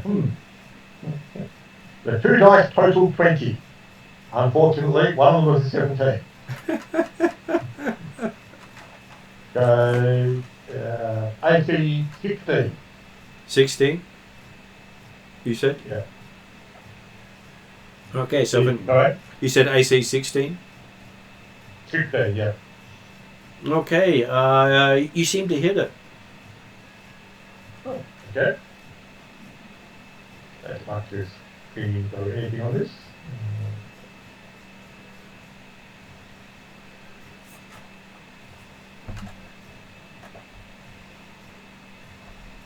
For a whole 10, 11, 17 points of damage.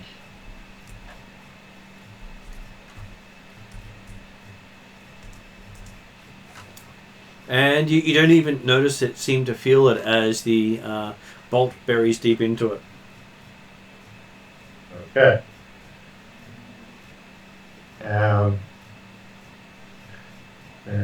Dimitri will then encourage the others to spread out a bit. How big is this thing coming at us? Well, it is 300 feet away, but by the size of the foliage near it, it's as big as a horse. Yeah. You're encouraged to spread out a little bit just to ensure that it can't get everyone all at once, or that both of them can't get everyone all at once. And so you're basically, maneuvering better speed back some so that you'll allow Bradshaw the opportunity to valiantly take on the beast head on. It's not going to dwarf, it's always certainly going to be head on.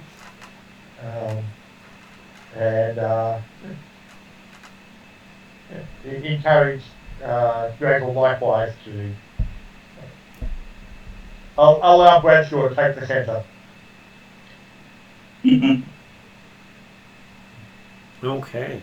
As you watch, these things seem to move at astonishing speed, managing to eat away a third of the distance. Even with the amount of arrows and bolts you put into them. Well, into the first one anyway. I was going to say, it's only gone to the first one so far, hasn't it? It has. Then it is Trellan's go. They're about 200 feet away from the group at this stage.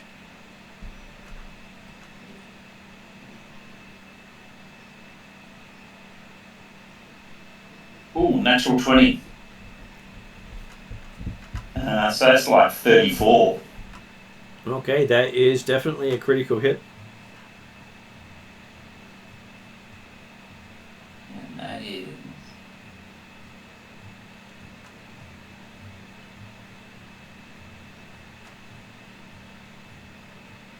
33 damage, but then whatever critical hit.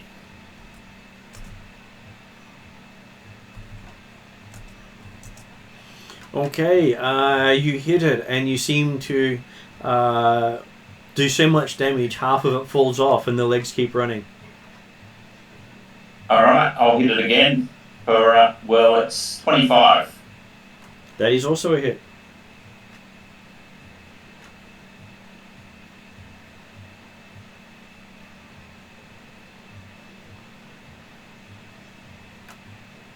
Sorry, I'm working off a very small table. It's all good. Uh,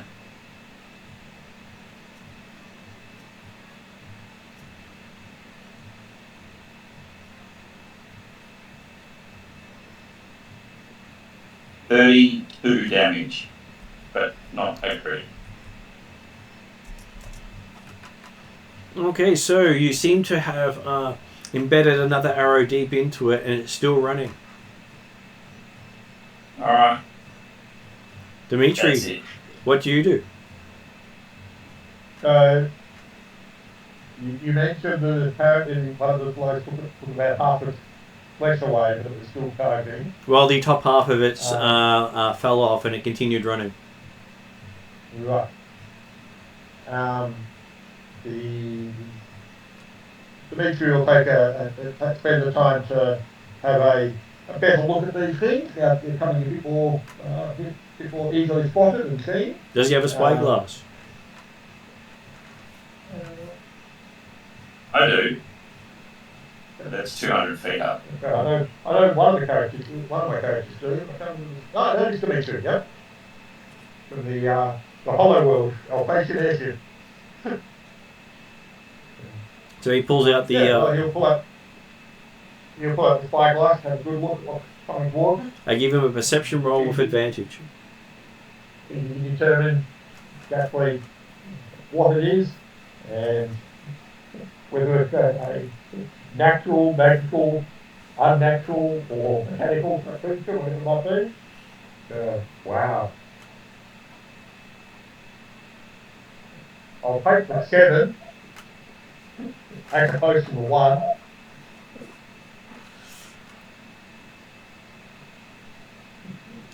Gives me perception of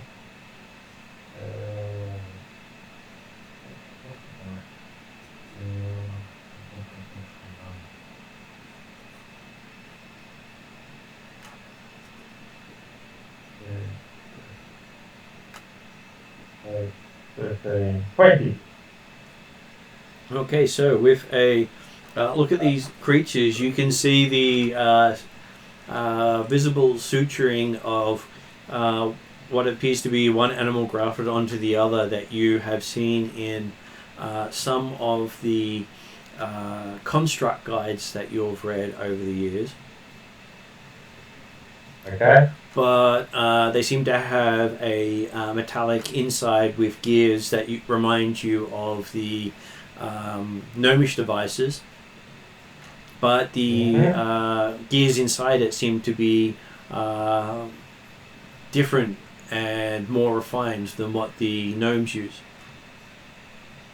Okay.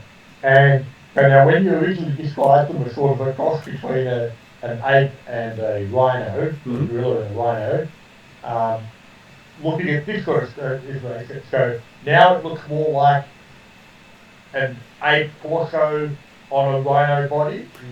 You can easily identify ape and rhino pieces on the entity.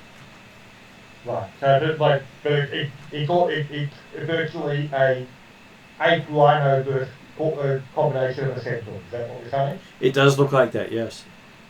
So it doesn't have a rhino head. Oh, it does still have the rhino head. It's got 2 heads. Okay.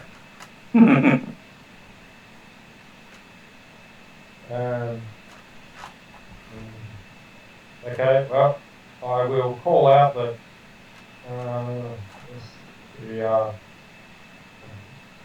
the deformed beasties certainly will need to be taken down completely before they'll stop.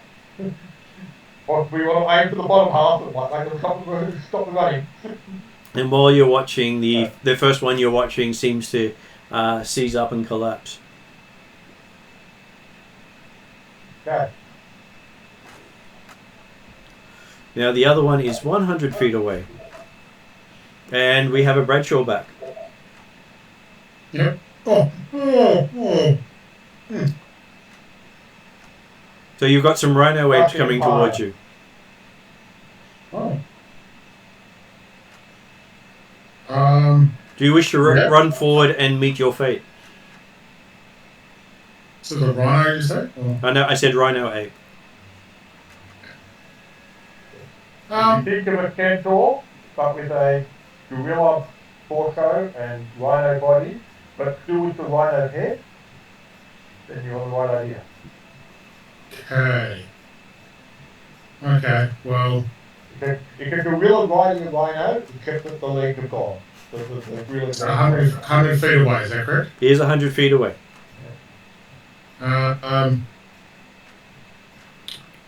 Well, I'm going to... If no one else is going to meet it, I'm assuming I'll need to get in there. Everyone else has stepped back, so you're now in the next move of the creature. Okay, I get off my mount and brace. What Bradshaw would be aware of, if he's half asleep, is the fact that there were two of them. One of them just gone down under the volley of Fallon and Demetrius. Okay. Can I get off the mount? Now and your mount has a movement speed of 100 feet, so you could get there if you wanted to. Yeah, I'm not trained in mount combat, that's the only problem. So, well, you can have your mount launch you into combat. That's right. You can stop just beforehand and throw the dwarf into battle. Yeah, that seems to work. That's my mount would do that. It's called the Cutter Dwarf Assault. Yeah, it's called the special cannonball. Yeah. We showcased it in last night's game. Yeah. If you've got your mount, it's Dimitri's mount. You sure it's not my... easy range, which is not momentarily. Okay. He does also have a mount from Drazzle. I have the... okay, sorry, yeah. Remember I have the... Go at 100. I have the unofficial brand now. Yeah.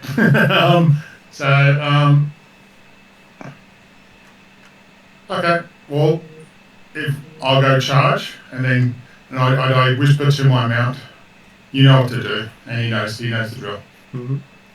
He or she, I can't remember he or she, so I'll be honest about that. But you've never quite been game enough to find out. No, I just say, you know the dwarf throw that you do all the time? You can do it for real now. And yeah. So what we see from our position is Bradshaw on the mount runs forward 10 feet and then veers off to the side and runs away. Because the mount knows what to do.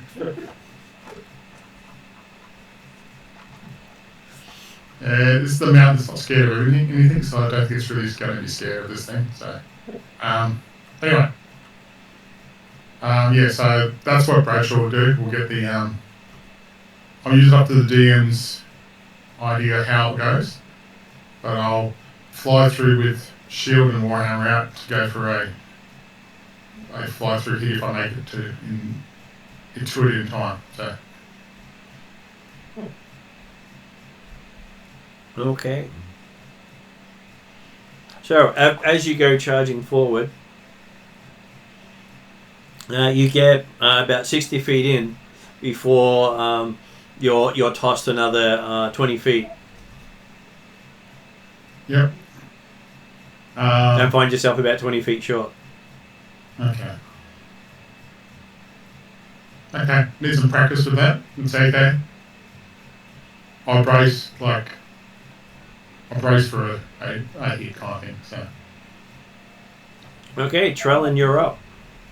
Did he roll forward another 20 feet? Just when that squall just the face of the thing? That is with his roll. Right. And so is he actually on his feet or is he prone at the moment? I would say he's on his feet just because he's practiced the maneuver. Okay. Not perfectly, but we've done enough that I learn my short little legs. So. Yeah. So I've got 24 and 20. Okay, both of them hit.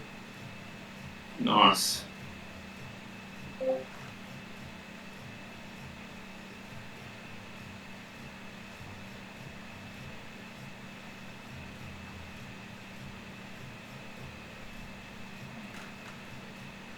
That's 35 damage.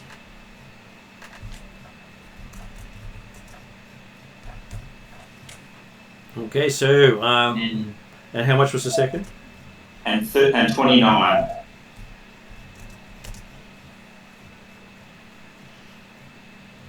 Okay, so you seem to hit it rather hard.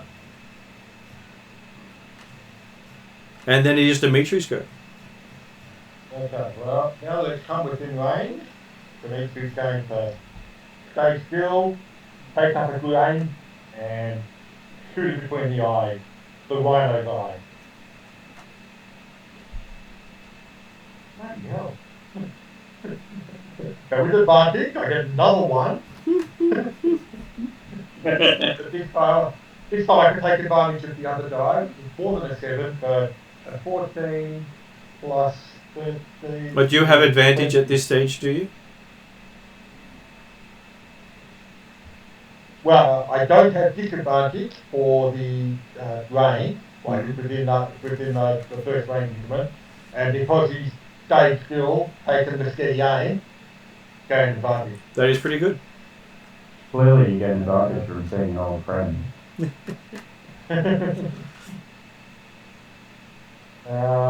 Of course.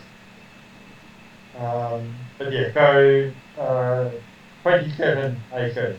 Okay, that is a hit. You know. It may in fact be known. Yeah. That's what I interpreted. Good to see you there. What do you know? Apologies for just jumping from you. 14, 20,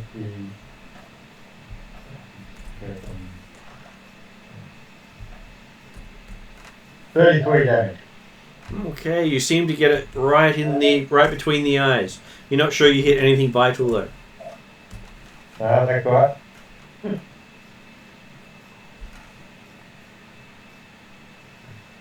Yeah, so good to hear your voice, David. Okay. I'm sure Farmer would appreciate this opportunity, running across rhinos that have already got a kind of a rider, but we just knock the ape off and you'd be good to go. As you see this thing stagger right up to Bradshaw and then collapse at Bradshaw's feet and stops moving. Can I use my hammer to hit it and say, job well done? Okay, you hit it with your hammer. It starts to get back up again. You seem to have fixed the fault that Dimitri added into the system. Yeah. You gave it the calibrated tap. Oh. Wasn't expecting that one. As you see it towering up above you. Okay. Do I have 2 more attacks after that, or is this... How many attacks do you have in a round? 3 of them. Then you'd have 2 more attacks. Okay. That was just a pretend you didn't expect any damage on, and I go, oh shit, it's back up. Yeah,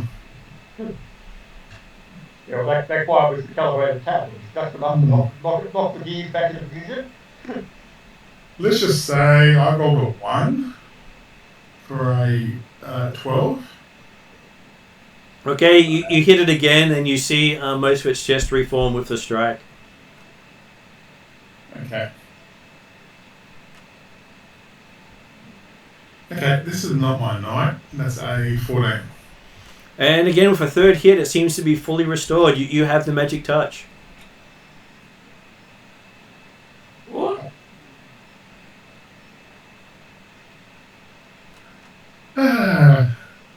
I just look at my my hammer, I look at Dimitri. I blame Dimitri for this, and I just go, And as you look at Dimitri, you see a tribesman come down the hill with 5 horses behind him. "You are." It's a very strange looking horse, my friend. So you're looking back 80 feet to look at Dimitri, are you? He is. After you've just woken up and put it above you, and you turned your back on the beastie? Obviously, that's understandable, because you're obviously friends with the beast, having healed it up.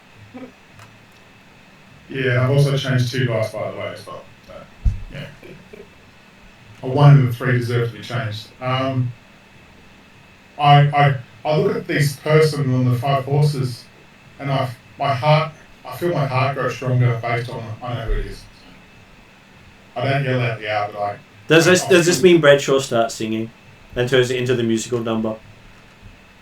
No, Clement doesn't like singing. Clement lowers his lance.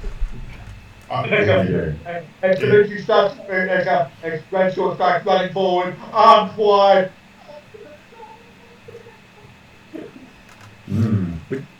Bring your face to my lance.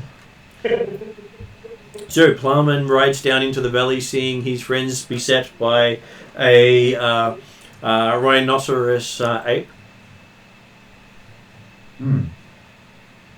That's It's an ape riding a rhinoceros.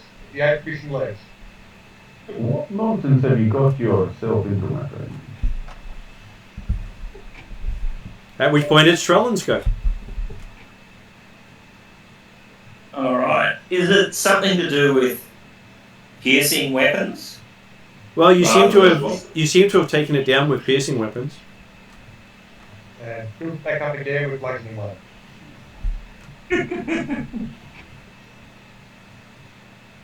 Yeah, alright. Eagle Eye Longbow.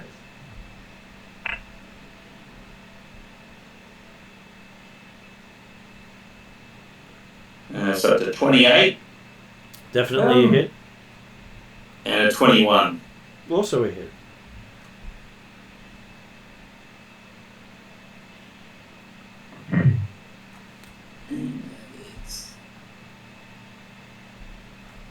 Yeah, but which enemy are you aiming for? 31.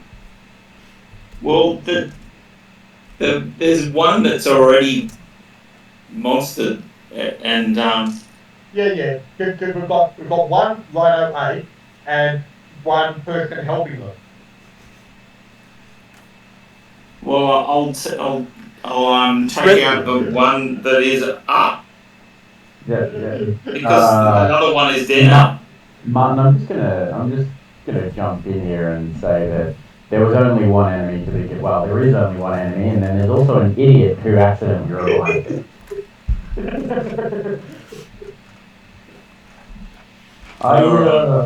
I see nothing has changed. 33 damage. Oh wow. Okay. This Eagle Eye Longbow is great. Yeah, great at killing Bradshaw. And so you get one arrow in each of the heads. Okay. And it is Dimitri's go. It's still upright, isn't it? Well, so far it hasn't fallen over until it's on its own turn, so you're not sure. Yeah. No, that's right. But again, Dimitri will carefully line up another shot. For the rhino head or the ape head? He'll actually aim. Sorry? For the rhino head, the ape head, or the dwarven head? He'll actually aim for the soft, fleshy part just behind the neck of the rhino. Aiming to enter through to get down into the heart. Mm-hmm. Obviously the head was too hard to hit. Bloody hell. My fourth one for the night. The other one was an 8 this time, which makes it an AC 21. It does hit.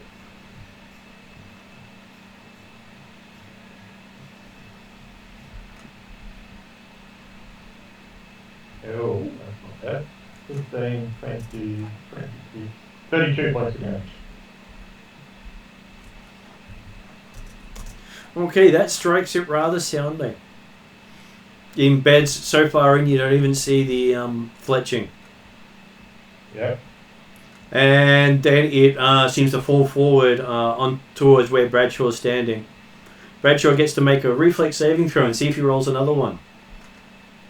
Make it dexterity saving throw. Dexterity? Okay. Okay. Right. I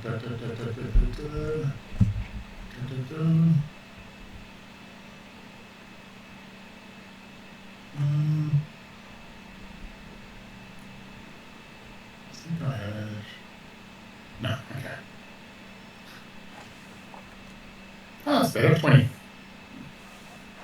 Okay, you just roll out of the way as a big creature crumples down where you were standing.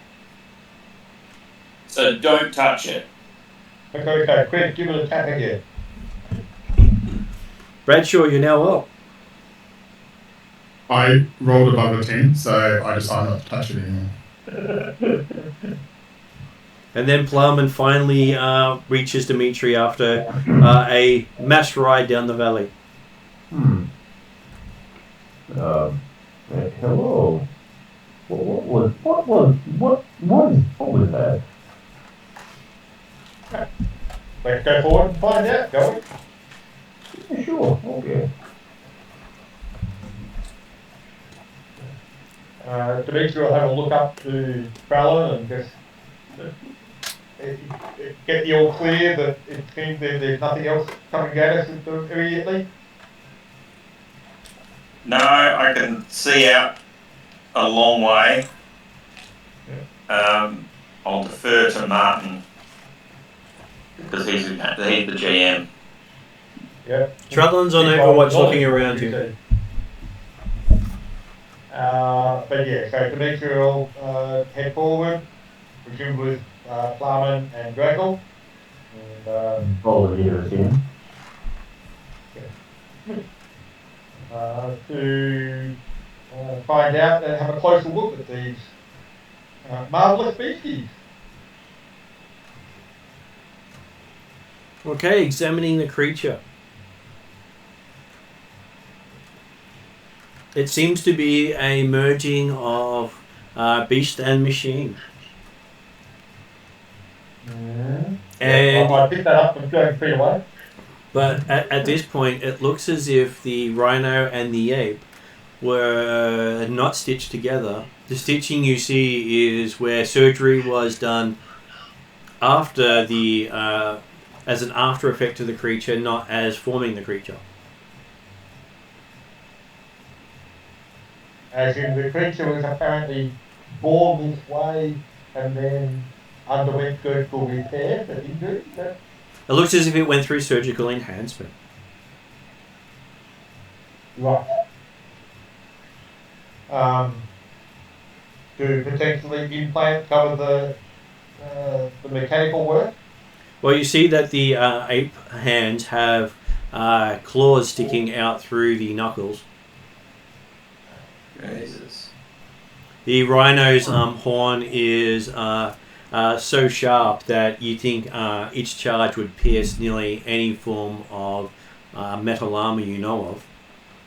Potentially even adamantine. Can I do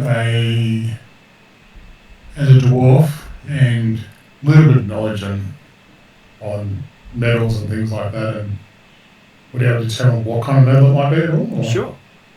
I assume my intelligence roll, An engineering roll. engineering, and I think engineering would be, I'll use my intelligence kind of Okay. so. 6, I have no bloody idea what's going on there. You do not recognize the metallurgy used on this creature.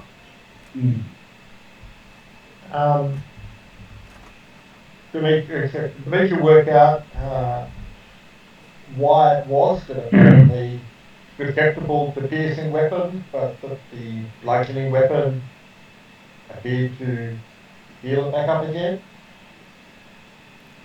Well, it seems to have some sort of redundant healing system. So, from Dimitri's investigation of it, possibly it's got a regenerative type stuff, but it means that it wasn't necessarily Bradshaw banging it back into shape. It just coincidentally occurred at the same time as the banging, or By the looks of things, definitely it seems to regenerate with concussive force. right. So, It was your fault, Bradshaw. yeah. Well, that's a bugger because I don't have anything else I can concussive for. So I'm sitting back. Now nothing else, guys. You're a warrior and you only carry a simple weapon. Yeah, I've got a maul. I've got a warhammer. And I've got an angry short bow, which I don't like using my angry short bow. And you hear the yelling coming from the short bow as he says that. Yeah. Plumman offers you the hilt of a throwing axe. Do you do that? Do you do so by throwing it at him? Not this time. I had to ask. No, he did, but he hit him with the hilt, like he said. Well, thank you, sir. Good to see you again. Yeah. Why don't you cut off that horn and attach it to your one side of your warhammer? You know, he's actually got the point for one. Not yet. He hasn't cut it off. Okay. I will attempt. I don't know. You call it a medicine roll to take it off, probably. It would be a survival roll, but I'm going to make an attack roll because you're not sure how to get this one off. Okay. I've got survival. I've got survival too, but yeah. Okay. But I'll do that first. Possibly Bradshaw's handy helmet would be a good point for you. That'd be 18. Not Bradshaw, Plumman's handy helmet. So yes, you hit the horn, and what are you hitting the horn with? Using the axe, throwing the sharpie. Yeah, I know it is. Okay, so as you hit it with the axe head shatters. I just give a blank look to Plumman. Not even a scratch on the horn. Plumman just blinks and looks at Dimitri. Well, like I said, use the magic helmet. Yes, but this is much more entertaining. Plumman hands Bradshaw another throwing axe. I shall try again, Martin. Can I go with You can go again, yeah. that? 16 this time. You still connect with it, and you feel the head crumple as it hits it. That's funny.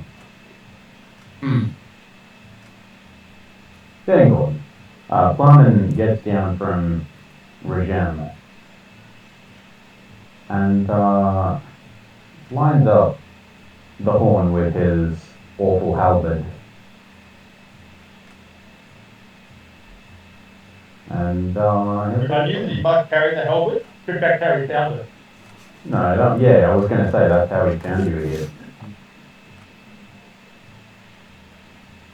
No, other than the trail of DSE that was left behind. We were on Benton Steeds, so I don't know if they leave tracks, but whatever. Drazzle's cart does, as does his mount. Okay. Lots of claw prints to follow. Mm-hmm. So, before he attacks it with his halberd, this would be a good point for Dimitri to remember the anti-magic properties of things in the area.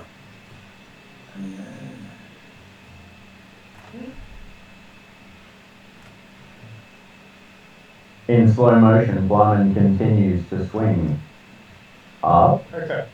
Dimitri will take the opportunity to step off to the side so that when it scatters, he's not going to hit by a gravity. This is part of Dimitri's plan to remove the tracking device on Dimitri. Barman, actually, let me just roll a dice. Give me a moment. Mhm. Just gonna see how intelligent my character will. How? Sorry, I actually. Oh, there they are. Hang on. These are the dice that you gave me. Yes. Ah, cool. With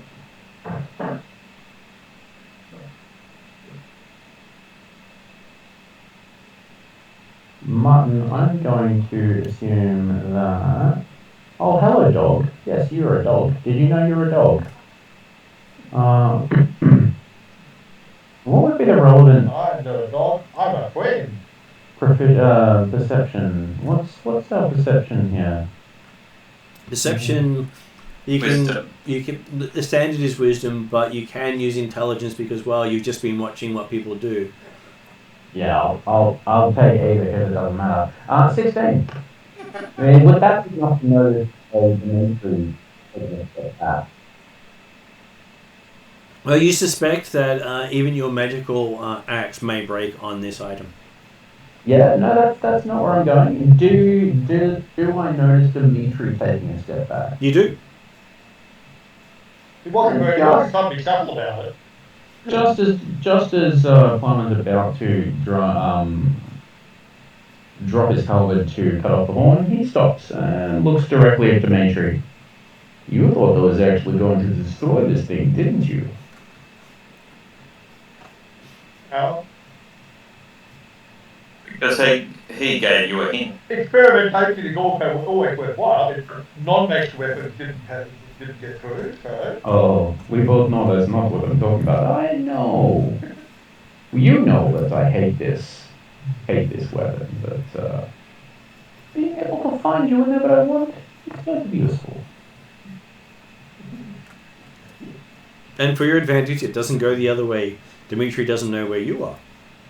Yeah, I don't know that. That's okay. Dimitri's kidney killed said through his attacking spell. Mm-hmm. I mean, obviously, he fully understands why Plumman desperately would never want to part with the weapon. Because obviously, he wants to be able to catch up and find his love every time, all the time. Plumman's considering a rather violent reunion between you and the Albert.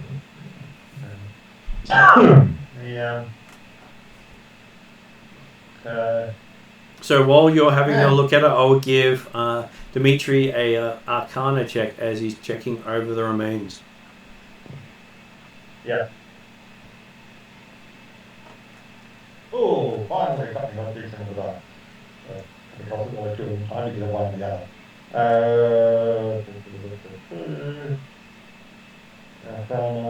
28. Okay, so examining it, it seems to have 3 brains in it. Sweet boy. Yep. Which is precisely 3 more than Bradshaw. And it seems to be indicated. Similar aspects. Seems to be indicated in such a way that he could lose 2 of those without any impact on its ability to act. So where was the third brain?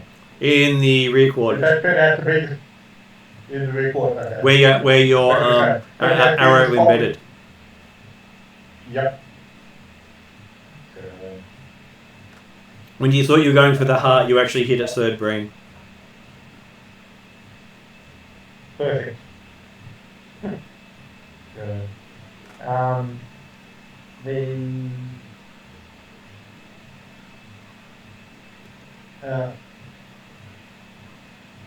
Go and examine the remains of the first one that died, Mm-hmm. that apparently got somewhat scattered and pulled apart. Somewhat cut you, yeah? And opportunity to then look through some of the internal workings of it, but also see whether or not there is a nice convenient orb that might have been separated. Well, it looks as if the spine was severed by one of the shots. Mm-hmm. And that led to the body ripping itself apart when it started to fall over. Right. But Dimitri will take a bit of a practice with the on this one then, and using his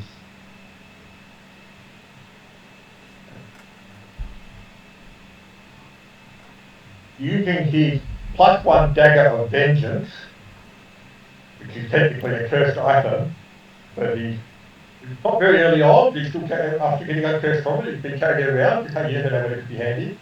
But it's still a magical weapon. Mm-hmm. He will aim to carefully cut around the horn, not actually trying to do like an attack roll or things like that. So it's effectively sawing rather than jolting, and see whether it can manage to cut through and remove the horn, or B, destroy the dagger.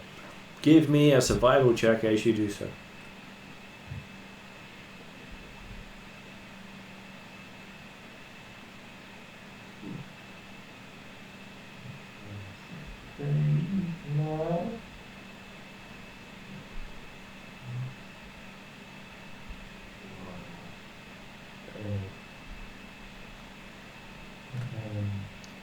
And 25.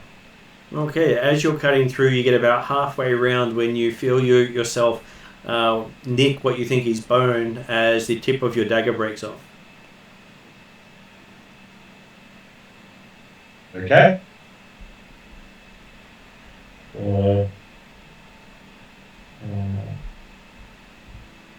Can I continue sawing around the bone at least? You can try.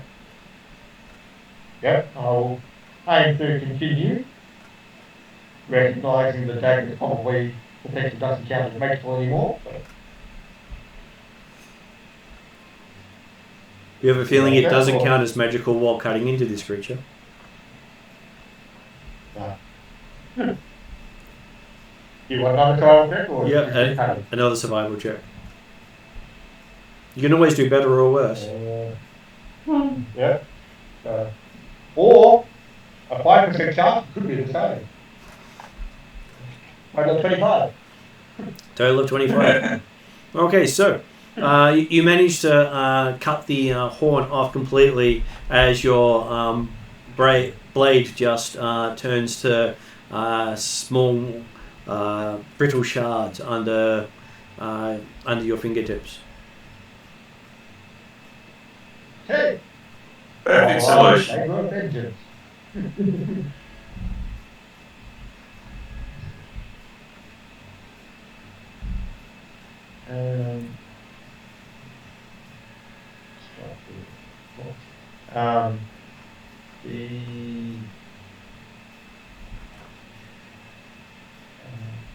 And I will aim to pick up the horn then. He tried to lift it, but it's too heavy. Okay. I will. If the others have not walked up to where Dimitri is, I'll walk back, looking at the remains of the hilt of the dagger, and talk to the other guy. Interesting effect on magical items, apparently.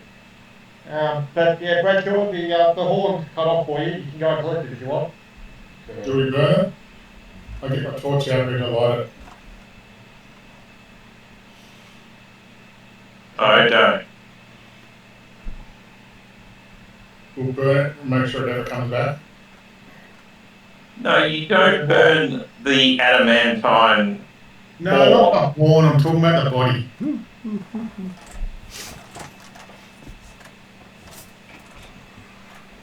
Okay. I'm asking Dimitri since he seems to know more about this thing than anyone else. Well, as long as you don't go around hammering it back together again, it's probably going to stay put. Okay. I'll pick up the horn, but I think we should burn them to make sure they never come back. Just precaution, that's all. I go to try to pick up the horn from the one you cut off now. Okay, it's unusually heavy. You don't seem to be able to move it.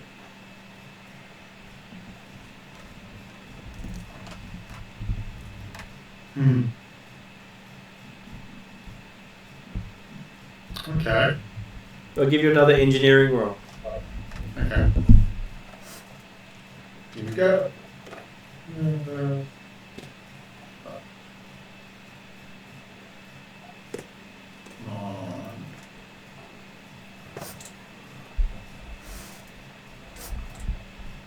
Uh, 12. You're not sure what's going on here. I can't pick it up. Too heavy for me. Well, Why would I want to do that? You've only got 10 strength. What do you want? Yeah, okay. Yeah, sure. Hang on. Give me one more. While I get these dice that don't exist in this planet existence. And remember, bend with the knees, not the back. Are we gonna go with athletics? Sure. Wow. Kids, do I have a good news story here? 23. Okay, you're struggling to lift it more than a foot off the ground. It is heavy. Your muscles are pulling at you, screaming out in agony. This is just more If motivation. you attune to it, would it help? No. Plumman is going to get angry. Mm-hmm. As he can't lift it, so he becomes much more angry about it. Okay. Well, that gives me advantage.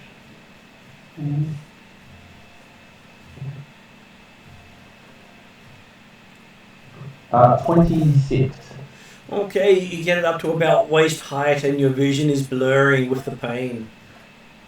Excellent. Gonna try and get it over to one of the horses. You find you can't lift your feet while lifting it this high. Okay, gonna drop it and drag it over the horse. Okay, it drops and sinks about half a foot into the ground. Excellent. Drag. Doesn't seem to drag very well. Or maybe with the horse to the horn. Yeah, cool. So Simon continues to drag. Which horse do you bring over? I've got a flying carpet. Do you want to try that? Yeah, no. Not if you want the carpet to fly. I was going to say, would you like your carpet destroyed? Well, it's got a limit of 1,000 pounds. Yes, well, I'm pretty good at the plumber who might have to lift 1,000 pounds. Let's do the math. I know Bradshaw can definitely do similar, so.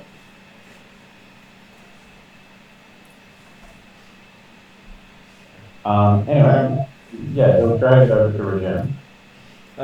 You can't seem to drag it along the ground. Excellent. You can bring Regen over if you want to.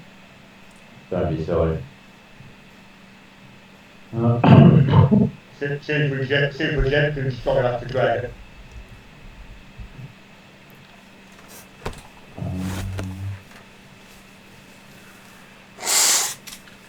Dimitri's getting back quietly amused and interested in the proceedings. It's a good experimental technique. So I'm just Also thinking about, I suspect that attacking this Bradshaw's hammer won't make it a very effective weapon.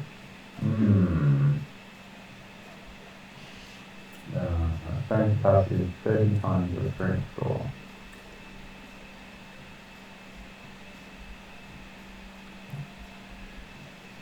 Yeah, 1,000 pounds is not a thing, by the way. Sorry. £1,000 to be beyond your limit or under your limit? 25. Oh, hang on. 5. It's 600. £600. Yeah. And what's that? The time 30 allowed you to do what? That's how much I can live. Lift. Okay. Yeah. Okay, yeah, that explains why you had trouble picking it up off the ground. Potentially had trouble picking it up off the ground. We don't know how heavy it is, but... Yeah. I'm trying to figure out if they have rules for what it's dragging. You can drag heavier things than you can lift. Yeah. I remember the 15 actually when they gave the calculations for it. Like I know in 30 they definitely had some. You can push, drag, or lift. So push, drag, and lift are all the same. So give me a sense motive for Plumman. Dimitri's going to quietly take another look at one of the other parts of it. Well, make it a perception roll. roll. Of the rhino. Well, they rolled a Intrigue. 19. Intrigue, I think. So 23. Inside. Okay, he looks down at his hands and he realizes that quite a few layers of his hands has burned off from where he's been touching the horn. Yeah. Yeah. You can almost see bone in part of his hand, palm. Yeah. Okay. Alright, Plum's giving up. That's obviously why you got yours. You like the grip. Do we have any healers? I don't think we do. No, Plum's too strong to care. Plum's too tough to care. Plum is going to give up and get on his horse. Regen backs away as you approach. Oh, come on, really? You can think you can sense that whatever it was you were touching is bad. Yeah. He's going to go to one of the other horses and get on. That horse doesn't care. Yeah. No, I as a player, I understand. Dimitri's going to have a look at the other end of the beastie and basically use his staff and just try and what is his staff? He'll just grab a stick off the ground and just see if he can lift the tail. Out of curiosity. No, you lift the tail quite easily. It's got a hinge. There's a dull flashing light on the end of the tail.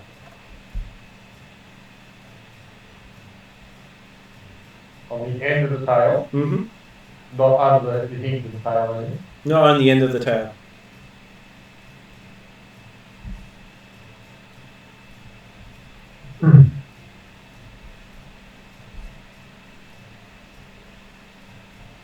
Thinking back, do we have any idea or knowledge as to whether or not the tail was flashing while the thing was alive and moving?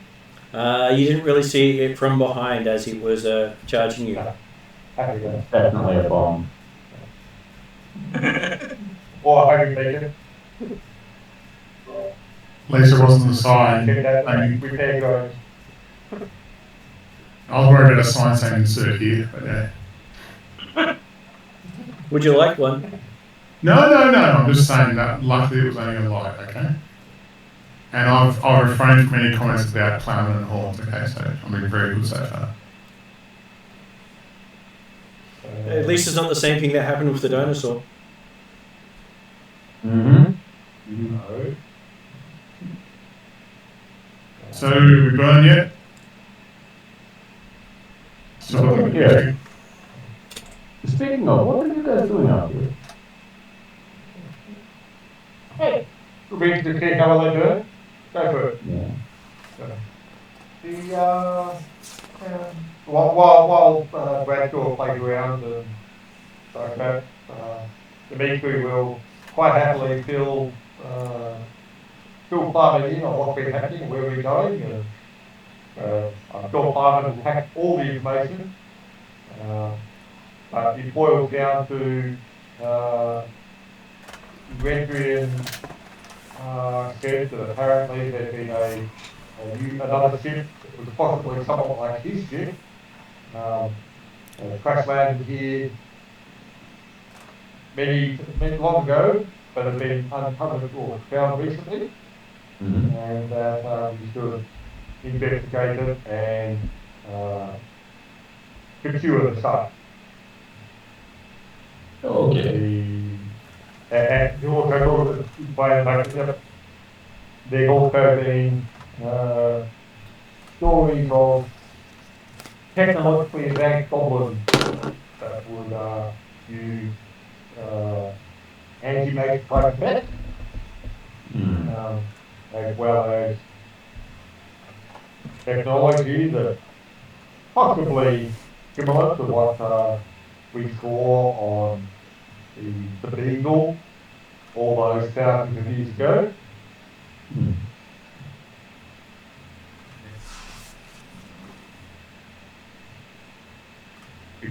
You probably explain why the beasties got an easy effect with like the magical dagger that I managed to remove the curse from by removing the dagger. While it's happening, the one that hasn't got this horn still attached, I get my flint out and my torch and light my torch and attempt to burn it. Okay, you put your flame to the creature, and you don't see it even show any signs of burning. Hey guys, you're probably going to need to gather some wood and kindling around it. They're not going to burn easily. But the closer you get to the horn of the flame, the smaller the flame gets. Okay, what about the actually the tail's further away from the horn. Nothing lights up at all, whatever further away from the horn at the other end of the creature. You keep touching various parts of it, and there's not even a singe mark where you touched it.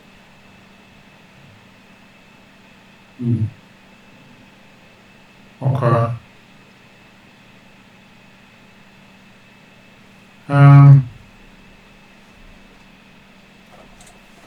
Okay. I just mentioned to the group while they talk about what's been we're up to, and just go, hey, I don't think these things. You're probably going to have to make a funeral pyre for it. Because cutting it with flame is not going to work. Still not going to burn. And I just tell them that closer onto the horn, the less the torch light goes to smaller flame kind of thing. You know, he probably has a good point. And you have heard of various ores from the dwarves that emit their own energy that can suppress other types of energy, including magic. No, not magic. God. Just put that in mind. It's two dwarves got it. So I go, okay, I don't want to know these things anymore. Can we keep going to where the direction we are? I don't like these things.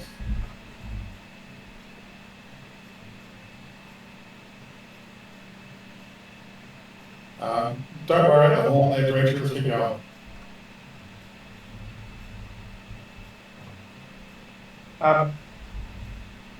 To make sure I have a closer look at the horn, can he actually recognise the material or anything like that? Give me an engineering roll.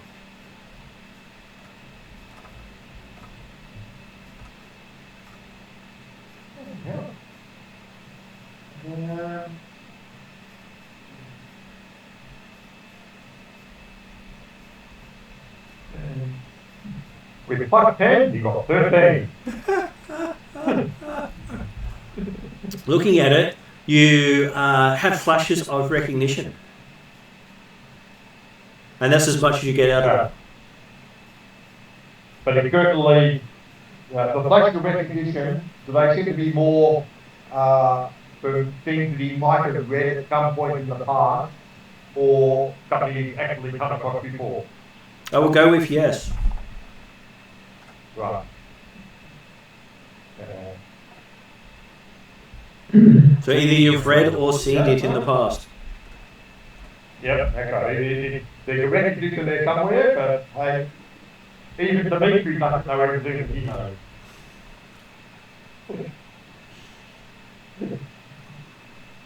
Now you do realise you have two sources of information that may be able to enlighten you. Like what? Rheddrian and the other one is Yem, yeah.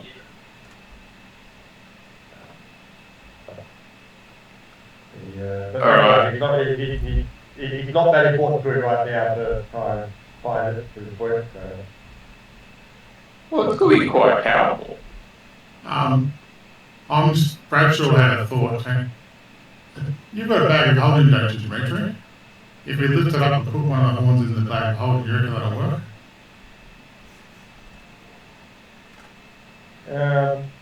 Yeah. The answer to both questions is no. No, I'm just saying your bag of holding, not my bag of holding. I'm just putting it out. That was the spot I was mentioning. Well done. But that was your first question, and the answer was no. No, that's So fine. he's not had a bag of holding, he's got multiple bags of holding. Okay. Would you like to use one of your bags of holding to put this? We both Plowman and Bradshaw try to lift it into the bag of holding.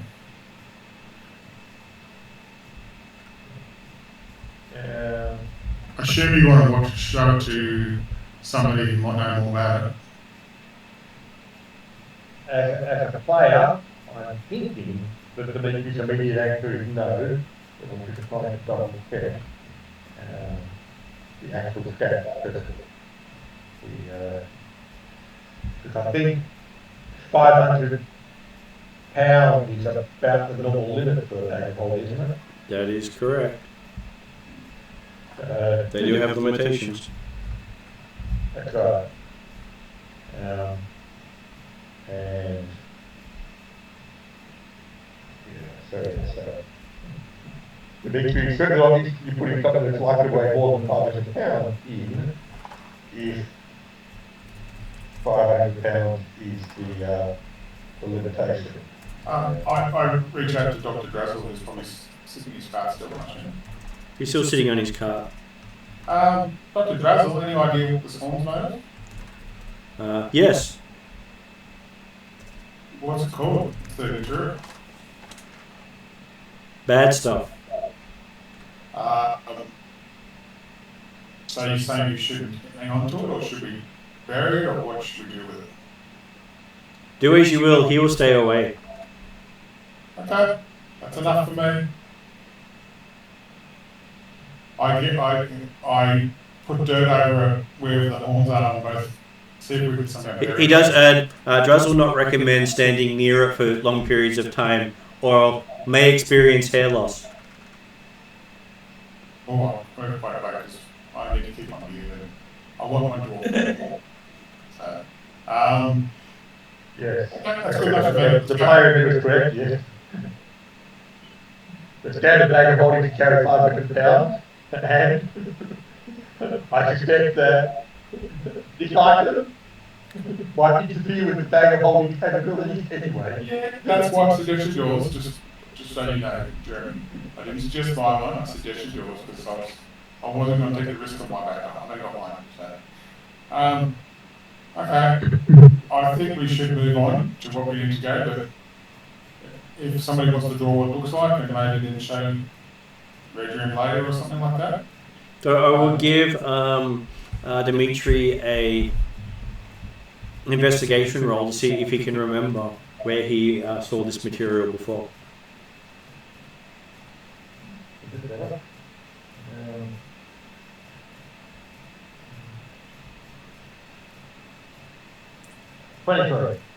Okay, so you remember when you travelled back in time and spoke to Raphael? You saw material like this being used to insert into their engine to power it. Oh. Wow.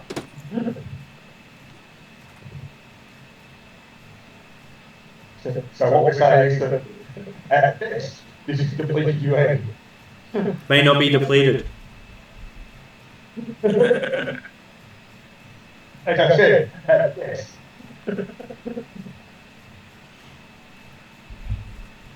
There is a reason it's heavy and hot. Yep. Yeah.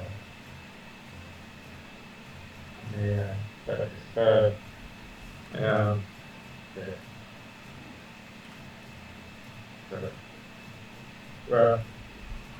Obviously, it wants to know more information than what Jack provided, Dimensions provided. I suspect that most people in the party would be quite happy to accept Dragon's advice if folks can hear it.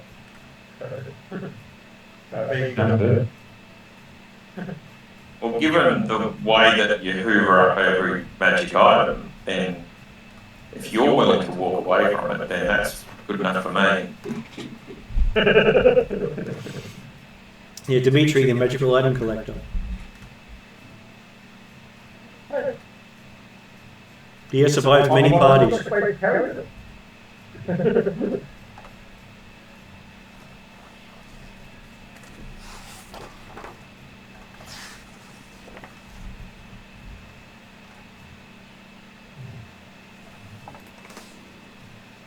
Okay, moving further into the... Go ahead. Yeah, further down the valley.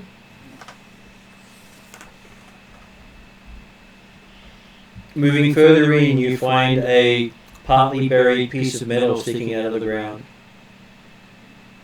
It looks out of place to the rest of the environment. It looks like worked metal. Okay, well, you certainly did have a look at it because it's potentially part of the ship. It has strange symbols etched into the side of it. They don't seem to mean anything to you at first glance.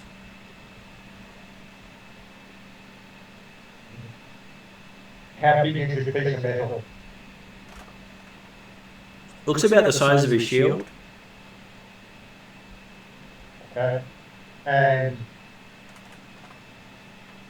appear to cover the entire shield or go from one edge to the other edge? Or the writing seems to be near one edge and looks as if it was etched into it with a skill you've never seen before. Okay.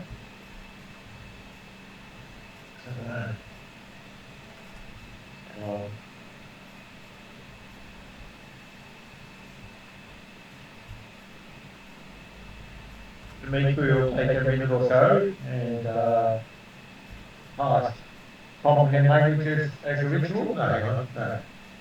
You can cast it. You can cast comprehend languages as a ritual. You can cast comprehend languages as a ritual. Yeah, I know. Well, the comprehend languages don't work for written stuff, does it? It does. Tongues is Verbal. Verbal, yeah. Take a minute and cast the comprehend languages as a ritual.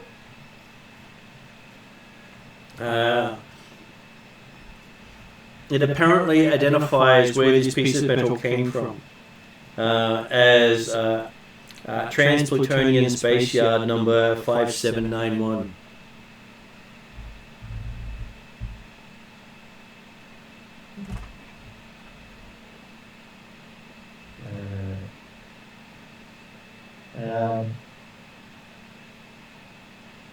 Which means it's not Blackmorian language.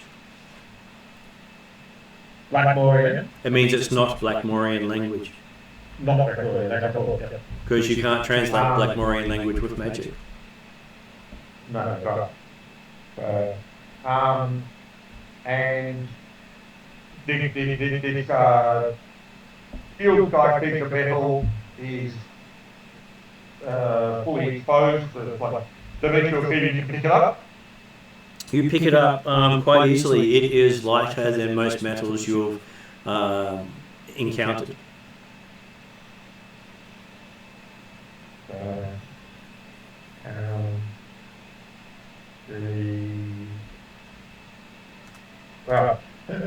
he will go to place it in his bag of holding, the not designed his equipment bag, but his specialties library bag.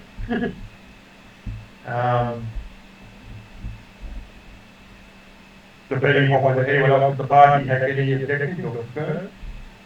No. No. Okay. Okay, it So seems. I'm thinking that, Bradshaw might need to do a new shield that's lightweight but very tough to install. But hey, It does look slightly twisted and jagged along the bottom. okay. Whatever it came from, so whatever it came from, it was taken off of violently. Right, yeah. Okay. Jagged edge, that one was a bag of holding.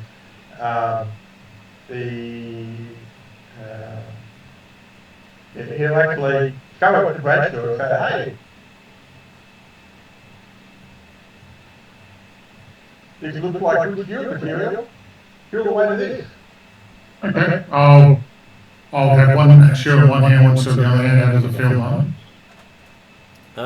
Well, it's not a shield. It is a piece of metal that is about the same size as a shield, Okay. and it is lighter than your shield by quite a lot. Your gloves weigh more than the shield does. That metal does. And while you're holding it, Dimitri will hit the metal with his staff, aiming deliberately to appear to hit solidly, but not actually aiming all that hard, with the intent of trying to, hoping the metal won't actually bend or fall under the blow of the staff. If it does, it's not going to do. Okay, Dimitri gets to make a reflex saving throw.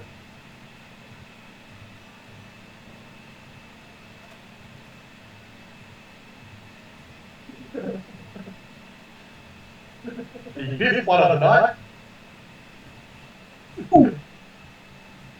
So, a total of 9 With a natural one. downgraded. Okay, you hit it with your staff, and the next thing you know, your staff has disappeared up into the sky further than you can see, and disappears from sight. I burst out laughing. I just can't help myself. You feel a rush of energy as a loud gong sounds from the bit of metal you struck. There's a weight that feels similar to mithril to me because I've got mithril chainmail on. The mithril actually feels heavier. Oh shit. Okay. And obviously, it's particularly defensive.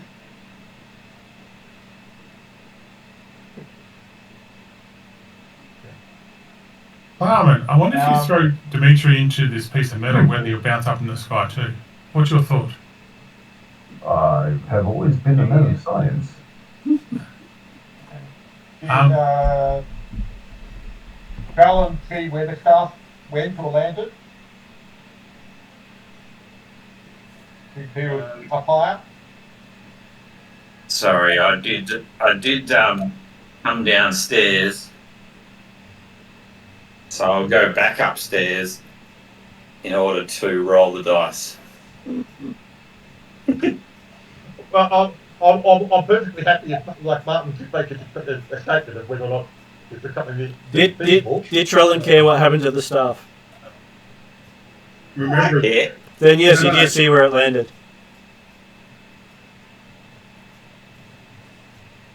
I'm very impressed by this piece of metal, by the way. I'm still laughing. I can't help myself because that was a funny thing. Okay, make a Constitution saving throw.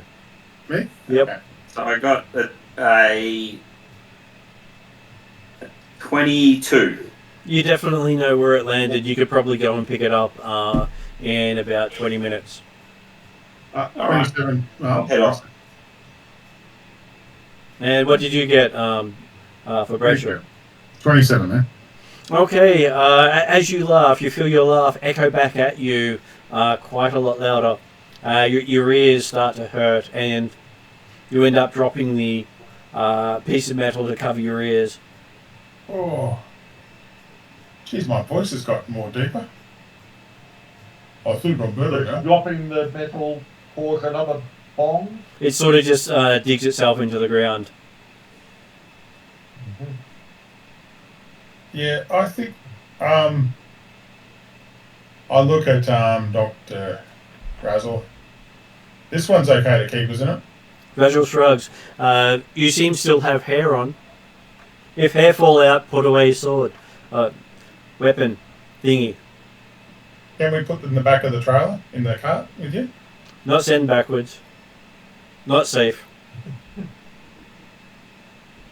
Oh, so Yes. This comes from far enough back or far enough forward already. We don't need to send it back further. yeah. So can we put it? Can we keep it with us, but put it in your cart? Ask him nicely.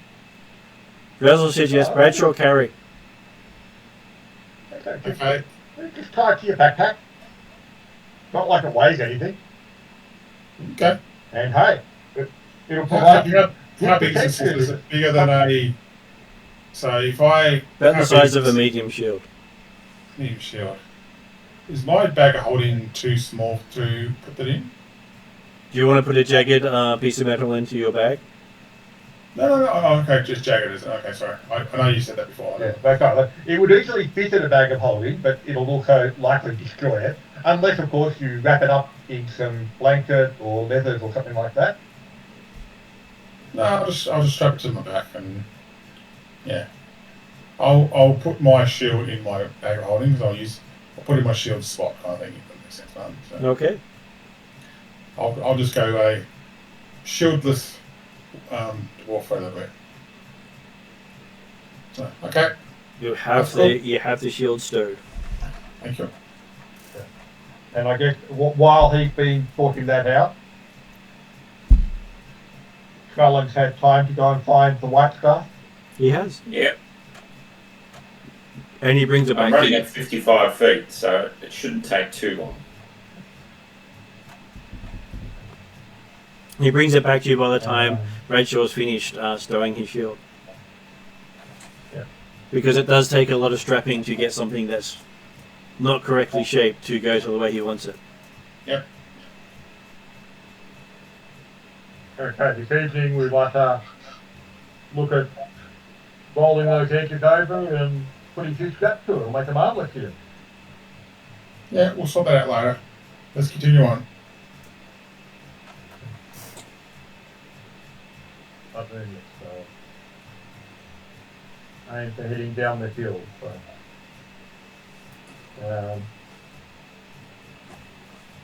I don't know how others are feeling, but I know I'm getting towards the end of my night. So I will finish the session with you reach the bottom, the lower hex of the green trees and see a whole bunch of this sort of metal lying about. And what appears to be a mountain that stopped whatever was coming down here. And then you see off to the left a valley sort of angled upwards a bit and something shining up in that direction. You think that's where the ship is. Okay. Okay. Okay. So if we think here, it's almost the idea of, yes, it came down, scraped along these 3 hectares worth of stuff, and then hit a solid enough mountain to sort of jolt it across a bit over the other hex. Is that You what you're do. talking? That's what you think happened here. Yeah. And the reason you can see it from this angle is the sun setting and is actually putting light where light normally doesn't go. Right. Yeah, well, it's certainly a good place to set up a camp because, hey, there might be better pieces of this shield material to make into a makeshift shield if they sure want one. Yeah. There are even pieces of metal longer than Trellin. Yeah.